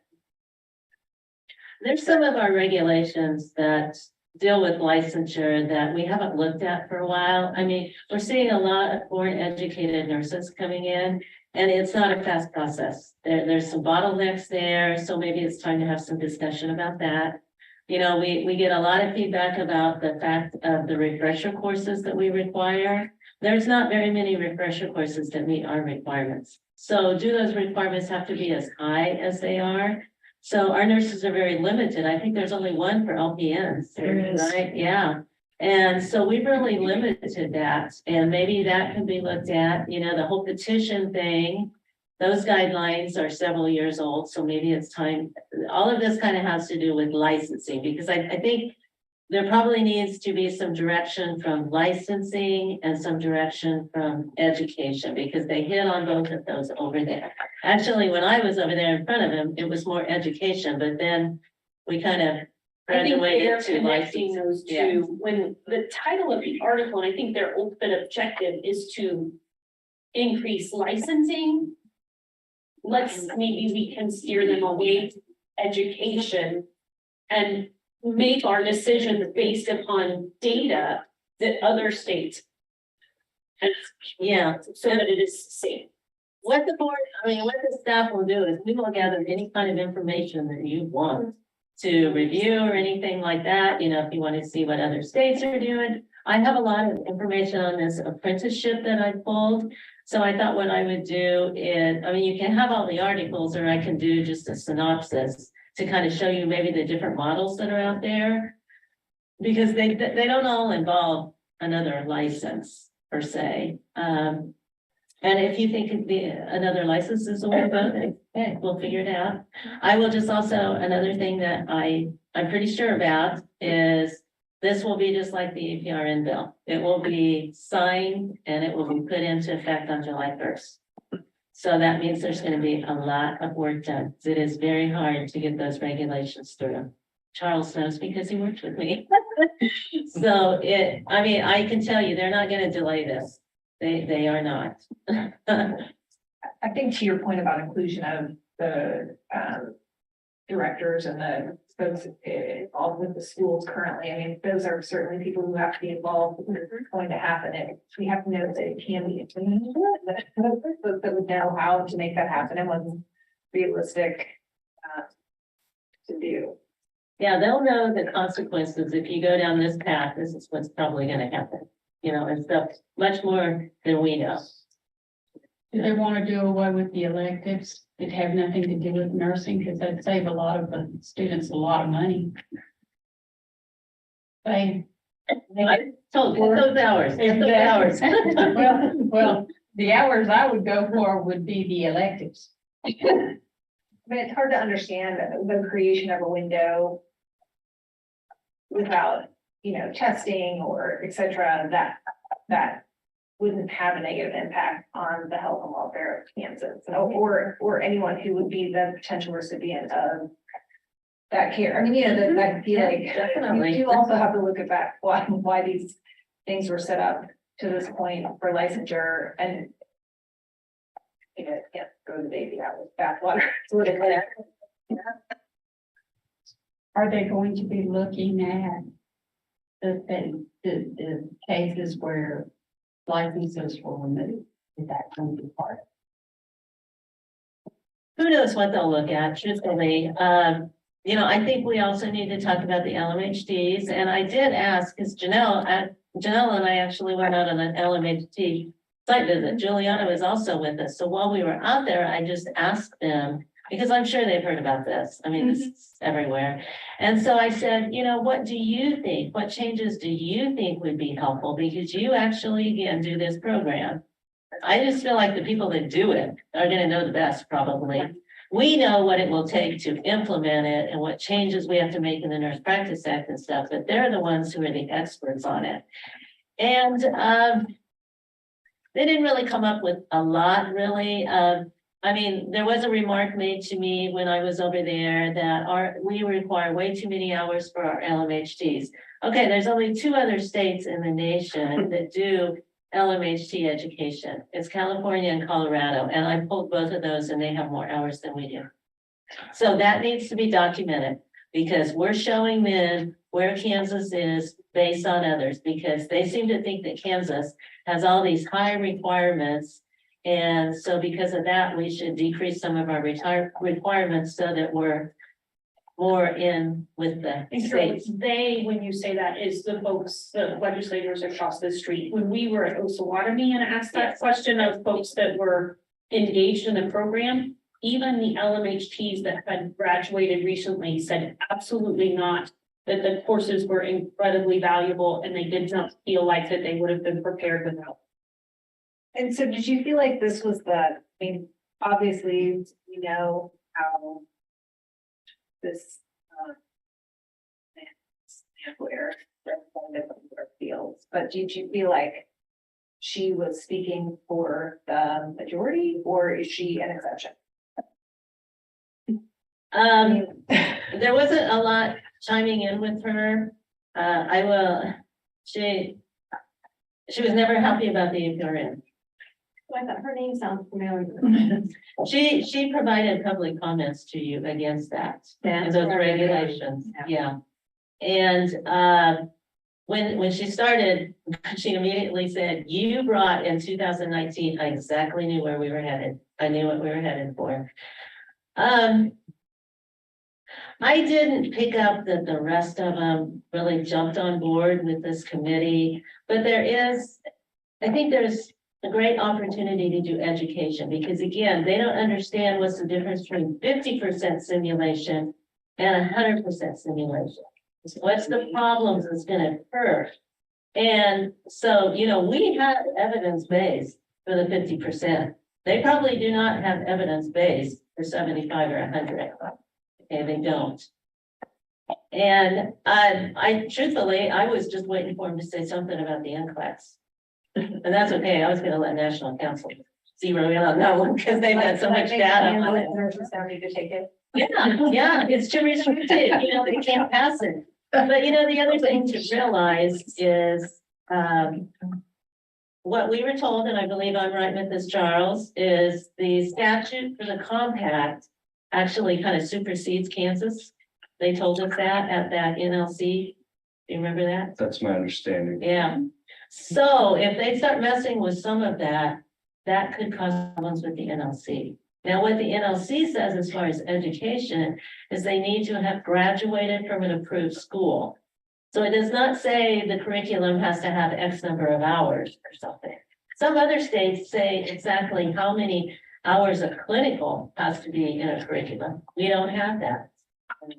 So you're gonna see that the nursing programs vary a little bit in the number of. It can be quite a bit. Yeah, yeah. And so, I just don't know how much. I think there's a lot of concern over there about the healthcare workforce shortage, let's put it that way. But as far as making some of these, I don't know. She's the only one who's directed me about this. Well, I really do feel like when I go on the 21st, I need to have something to report back to them. Is there support for a small committee to come together? And I'm not opposed to the full board. I just want to be cognizant of time. And I feel like we need to be pretty expeditious and. Yes. And just remember, this will be an open meeting. So, I mean, we can do it virtual, but it will be an open meeting. So we've got to do public notice and stuff like that. And we would be more than glad to get information in a packet to you if you just let us know what kind of information you would want, so you would have a chance to review some of it before you come, if that would be helpful. Knowing what regulations you think we could improve on to meet their criteria, because again, the clinical is the nightmares. I remember my clinical. Okay. They would not be under the supervision of a faculty. And that having that instructor that knows what you know and does it the right way every time. There's no substitute for that. Well, knowing how short our facilities are, I'm not sure that they have the capacity to take on the absence of an instructor. Well, you know, do you want to hire somebody that didn't do clinicals? Do you want to be responsible? Taking care of my mother. I mean, going through orientation. I mean. And they won't feel successful as a student, they won't feel successful. If No, you you're take gonna- that away, yeah. Well, that's sort of why I ask is like, how much people are this far over as this representative versus if the majority are here, like, I think there's always an opportunity to evaluate where are you and how can you make some changes to address the shortage. But again, in a way that people will be successful. And let me just say that I'm certainly not advocating that we can't just start to take the exercise. Say that.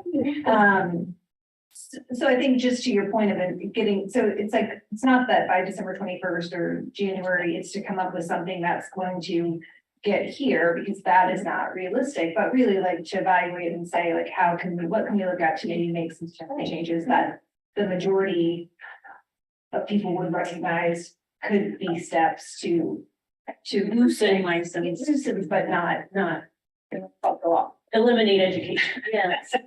And there may be some models of that nursing apprenticeship that you're interested in that's not quite as extreme as others or something.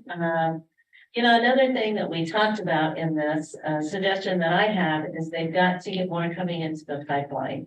Because our admissions and graduations go down, if you look at, you know, annual reports and stuff like that. And let's face it, the pandemic has not exactly encouraged people to be a nurse. That influenced Well, it. It did. The money that you get paid as a nurse and the other baggage that comes along with it.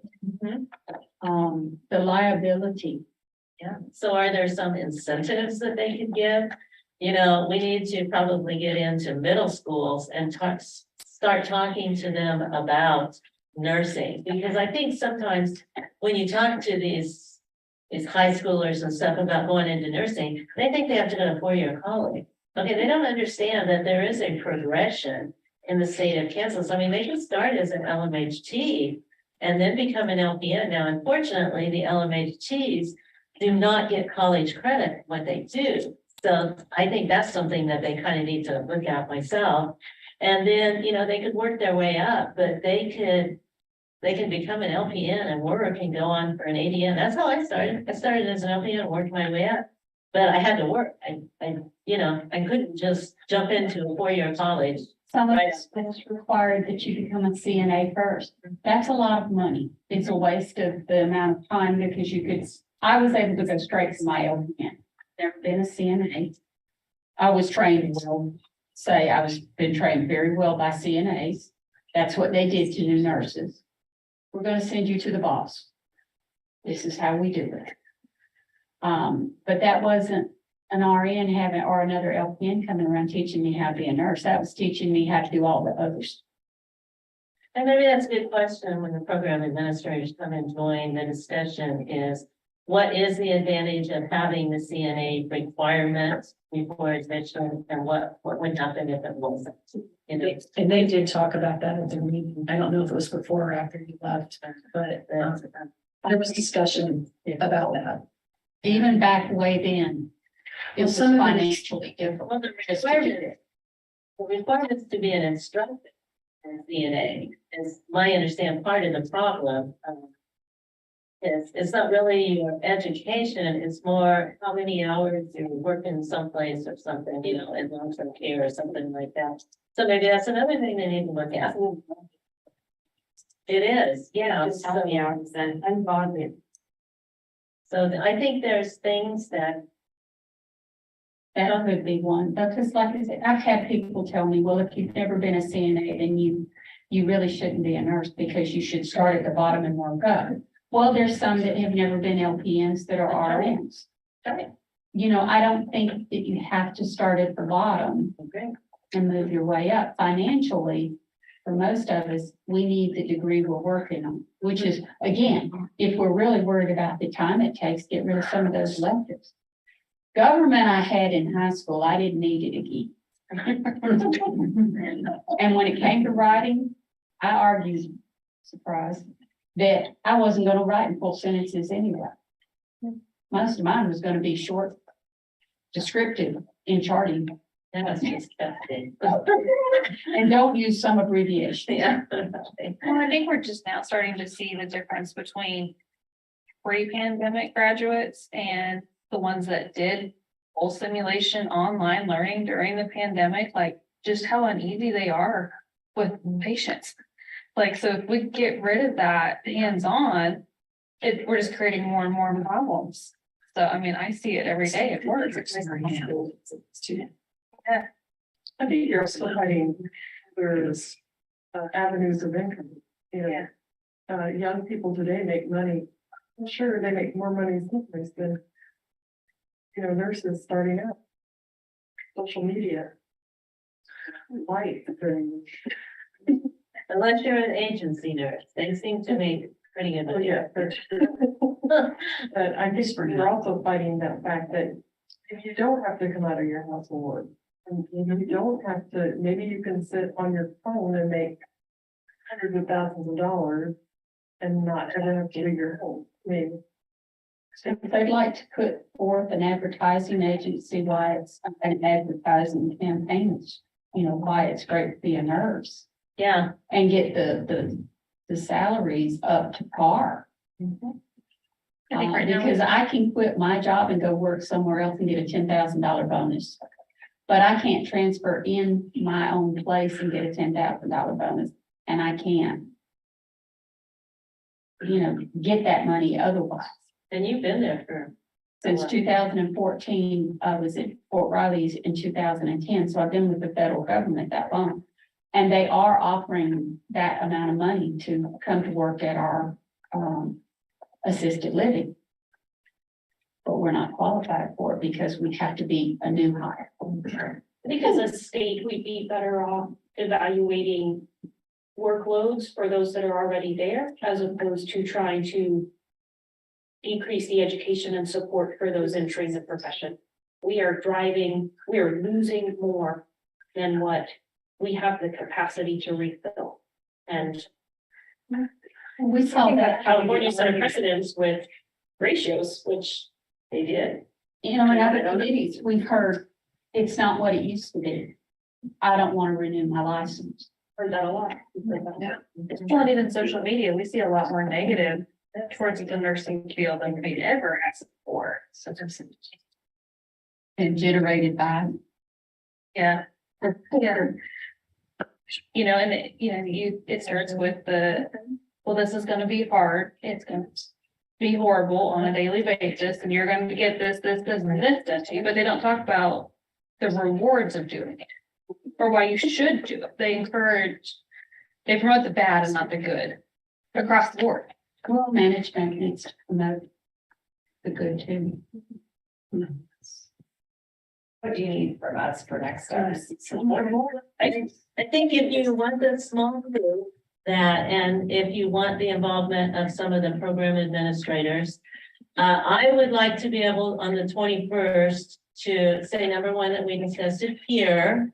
And if it's possible that we could have another meeting before then, that shows that we're really moving, because I don't think they were very happy when I said the board meets on December 14th. Okay, that was 2 weeks away.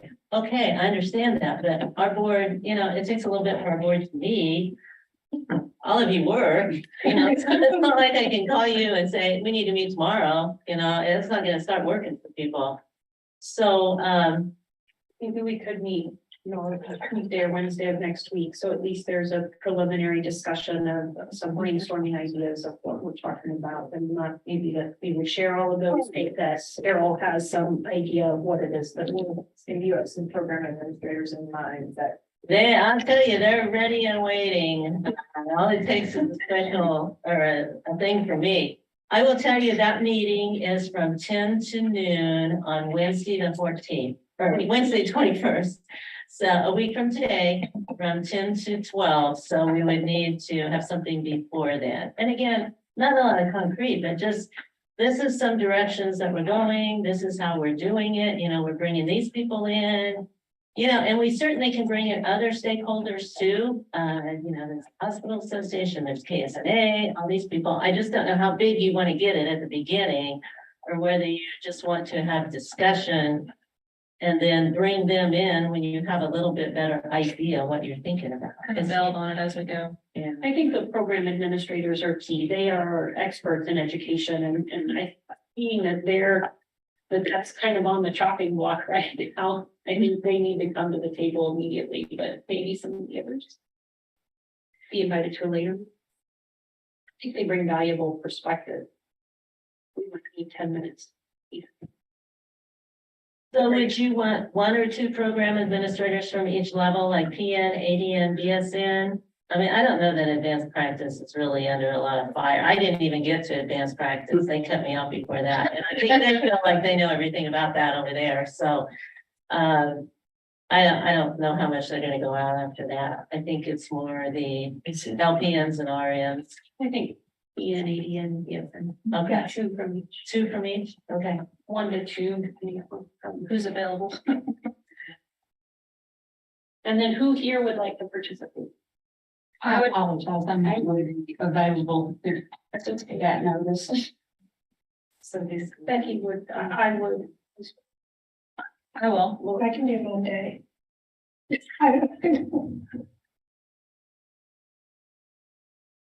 So are you looking at sometime Monday or? Monday's the 19th. I can do Monday. I'm volunteering, so if you, Monday will work. for me. Monday will work for you. I don't know if anybody else.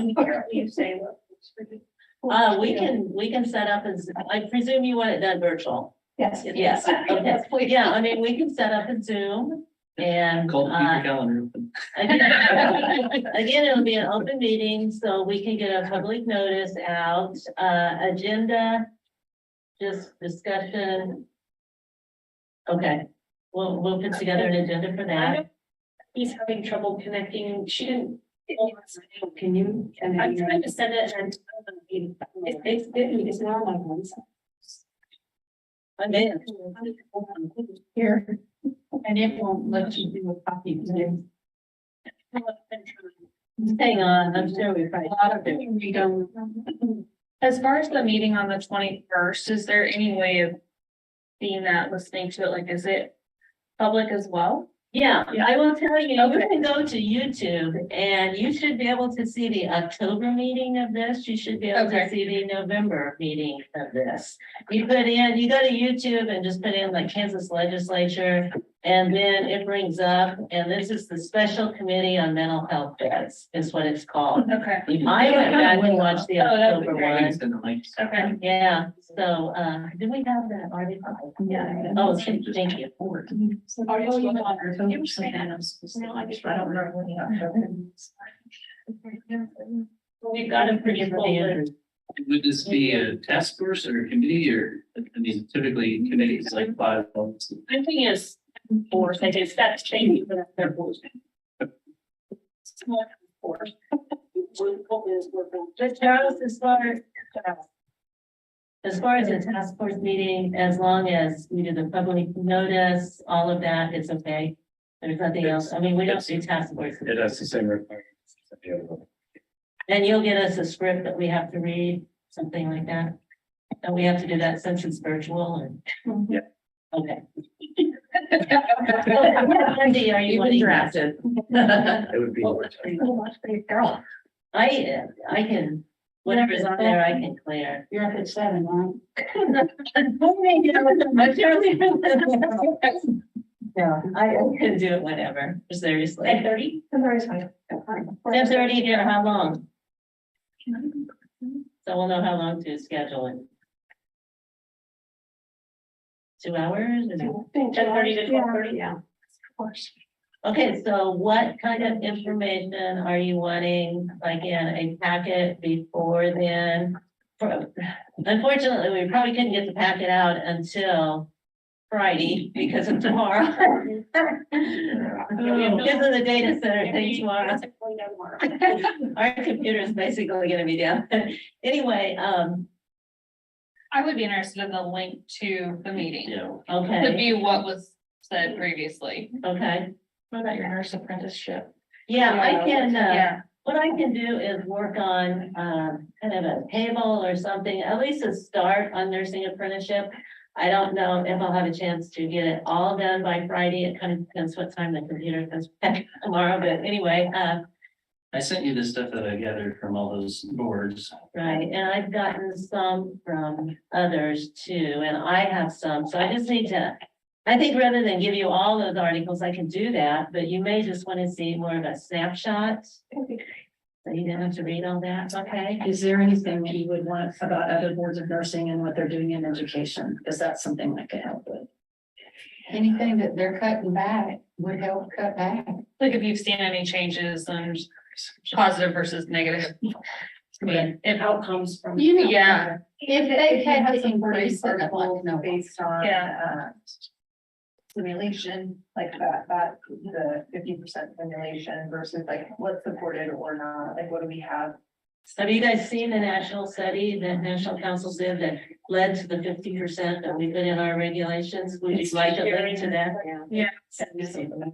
Okay. Adrian can probably get you that. NCSB may also have some follow-up on what they're already seeing in terms of the effects of COVID on those that were educated in COVID and some states that went to 100% simulation, and also just some of the effects we saw with even increased simulation and less hands-on. I think there's already been some preliminary looking at what those graduates are doing and how many of them are leaving the profession before they hardly ever get started because, or not retaining jobs because they just aren't prepared. I'll see if I can find her. You probably never be currently. So. Prepared for graduation or to others. So you can get that. I think SBN has done, there are a lot of states that do surveys on their own of certain things, and that's one I think that's been done before. I'll go back and look, but I think I can find that because we don't require, we have credit hour requirements, very, very minimal. There are some that are very prescriptive and are much higher than what we currently have. So I can see what I can find on that. Okay. They wanted a link to the simulation study. Okay. Can you do that? And Janelle, are you available to be part of the task force? I can be. Okay, yeah. I think that'd be great. Monday. You can answer some questions. Or maybe if you want to communicate to the three levels Okay. and see who would be. Maybe two from each level that Okay. would want to be part of this. Okay, what do you think I should go through the representative councils? I would do it with the person who's in charge of those councils, Yeah. just send it to them and then they can disseminate it however they want. Now, remember BSN, we haven't really talked. to, so Right, you and I wanna can do a little that. I can talk to that person. Okay. Yeah, then just let us know and we can get the link then, because right now it looks like who's gonna be on this committee that will need the link. Is Juliana, Becky, Lori, Melissa, Andrea, Janelle, myself, and then these program. Can I see the link too, even if I can't make it? Yeah, do you want? I really do, because I really hate that I'm not gonna be able to be there. Like that as well. I would. And I'm going to be streamed on YouTube, is that what you mean, so you can watch? The links that you're gonna send so we can check. For all the different things. Because even if we can't be there for it, we're still highly interested in what y'all are doing. Well, maybe it'll come to you again anyway. Well, it will. Recommendation. Yeah. Probably what you'll have to do after this task force has some recommendations, if you want to come from the board, put together a special board meeting. Again, we can do virtually, or would take a huge amount of time, but that way the board would all have.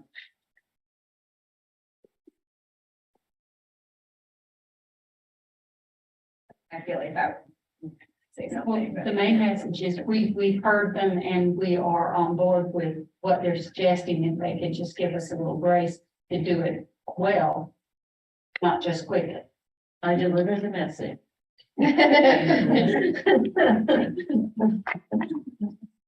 Okay. Thank you all. Thank you. I That's appreciate a it. big topic. Can I just add one more thing? Because I really like Audrey's idea about eliminating the prereqs. That, to me, that's a question for the those programs. Or even minimalizing it. Well, certainly, you have to get your prereqs done before you can even start the nursing. Right, or even Maybe that could be an agenda item. But there are some things that they need. Yeah, they don't, just limit, like, yeah. Cause you don't want them not having patho or AAP. No, that would be part of the. Built into the, yeah, yeah. That part isn't actually the electives, because that is part of the. Right. curriculum. More of a Well, prerequisite. then the other ones are pillared to meet graduation requirements then. In fact, that's the problem. If that's a requirement for graduation requirements, Then they're not gonna change them. They can eliminate an elective if you're short 3 hours. If you. And KBOR has done some things to decrease the number of hours for the different levels. And the programs like you heard today, you may not have, that some of those major curriculum changes may have increased the nursing hours, but they did decrease prerequisites. And because they're finally able to get their schools to look at that. And so they are able to make some changes, I think, positively in that direction. I noticed that some of them had increased their hours. And I was thinking, because I had read this and I'm going, they just increased their nursing classes at, the hours and stuff, and I'm going, that's in the wrong direction, but if it decreased in another place, Yeah. they're really zeroing in on the nursing. Right. And both of those that you heard today were a decrease overall. Or one was just, it's a flat change, but they increased the nursing credit hours by 8. And got rid of, and were able to get their nursing content, because part of it is the time to get nursing content in. So that would actually be a plus in our favor. And tapping out of those classes that did ace in high school. Maybe if we can share some of this data and the direction that the schools are going, that will help support any changes we might. I did think that during the education committee meeting, having read this article, and then as some of the schools presented their changes, I mean, I do feel like they're looking at where is the shift to really emphasize nursing education. Yes. Not taking away from it, but really, you know, focusing in on what the nurse. Which I think shows the caliber of nursing programs we have in the state of Kansas, and then very strongly believe.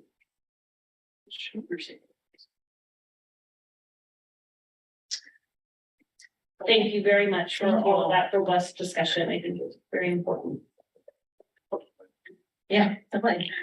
Our last item is the format for the 2023 committee and board meetings.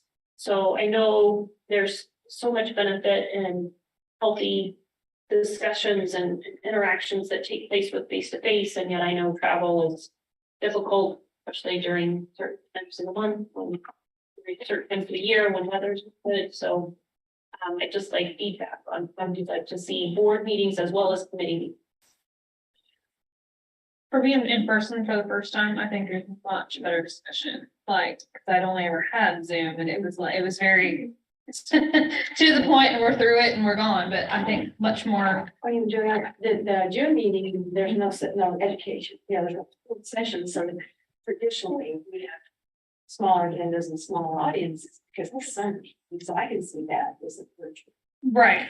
But those nursing schools really appreciate, I'm sure, September's a busy month, December was a heavy one, March might be too, I don't know. Well, Or face to face. I really think the benefit of a face-to-face is it pays off tremendously. I worry about excluding people that maybe can't make the trip, so maybe we encourage face-to-face but offer a virtual option. I know Adrian probably just. So committee members and who makes up that committee, I mean, I feel like APRN committee has had an issue now twice for having a forum. So I mean, I do think, you know, you have to look at. They're located in the middle part of the state, and that's why it's a whole day out of work to come here for a 2-hour window, and I understand where they're coming from. It makes kind of sense. It's a whole day for just 2 hours. Yeah, I mean, while there's so much value in person, you also want to be able to do the work, right? So can you? And sometimes as some of us are able to be here in person, if we're here for the week and we can help facilitate, pieces of a meeting and then pull folks in as they participate online. That. I might interject a few topics. You've invested in the technology and it works pretty well. We had, it is sort of working through a cell phone line because we're not able to use the state networks with our cameras. And this room was wired in such a way that makes it difficult for us to use the camera behind you guys for a meeting. If I was designing this, I would have done it differently. But you have invested in the technology and it's been pretty good for the most part. Yesterday was some bad weather, so I think that could have impacted the little device that we use to connect. That being said, there are some things Colton and I have been chatting a little bit here to potentially consider possibly upgrading to a different version of Zoom. We have the kind of middle option, I guess you would say, that allows us to have the webinars because we were doing it as a reactive, with the COVID. But now that we've shown that we're using the technology, especially if we're going to use it for meetings, and Linda's used it for her team, everybody's, used it for other things outside of board meetings. Potentially that might be something to investigate to get better connectivity. Likewise, I would like the authority to maybe get another one of these cameras so that the situation that occurred the other day was there was supposed to be a meeting in the other room. There was one upstairs, 2 down here, and none over there. So you're either tearing it down and trying to move them around. So that's another thought. We are able to stream. So if we set these up, you have the technology to do that. If we don't set them up, you're not streaming. And that, and you know, just today we had like 30 some people on the line or something like that. And bringing in guests who had COVID, you know, and that's a new reality. So we're very fortunate to have Colton who can run an AV system very well. So Well, I think it's things to consider. that's the way of the future. I think we're gonna have to be able to function in this hybrid world. I'd support getting another camera. They're not too expensive. It will pay off.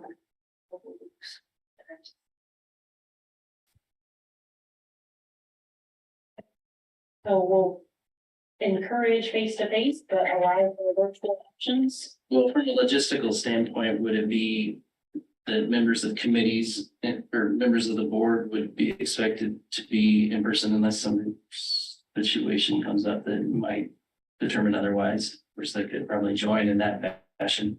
But we did not send the panelist connections out because the one thing I did not want is people connecting in here and then we get that feedback loop.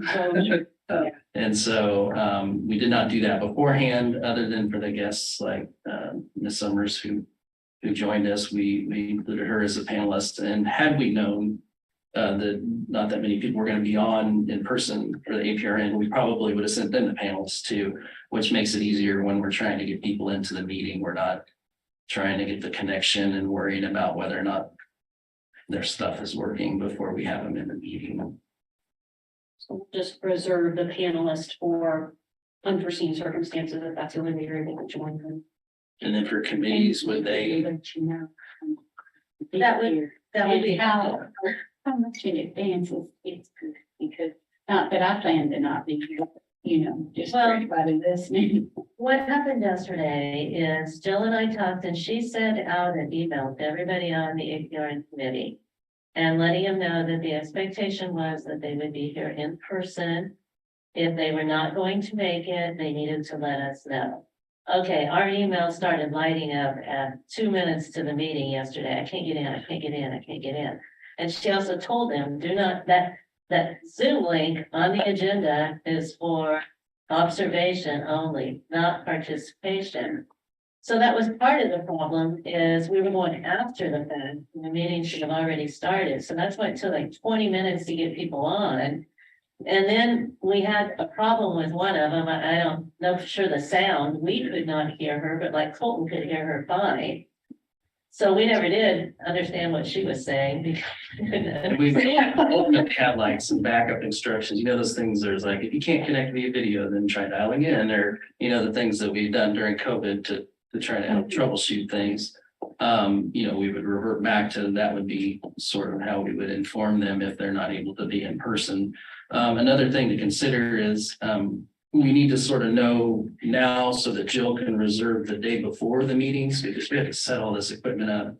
And the guards don't show up till 8 sharp, and they won't open the doors for us until then. So if I'm running around trying to set all this equipment up with 15 minutes, it's not gonna happen. You know, so we need to know well in advance so that we can get those rooms reserved and get it so we can support it. Yeah. Well, and I'll that for the APRN committee. I mean, I think with the way of the world, we're probably in this hybrid model. So, no 2-hour meetings, that's probably on me. We should have recognized that sooner. So I'll take that one for the APRN committee. I apologize for yesterday's difficulties. But I think Adri, to your point, our board meetings are posted, the dates are out there.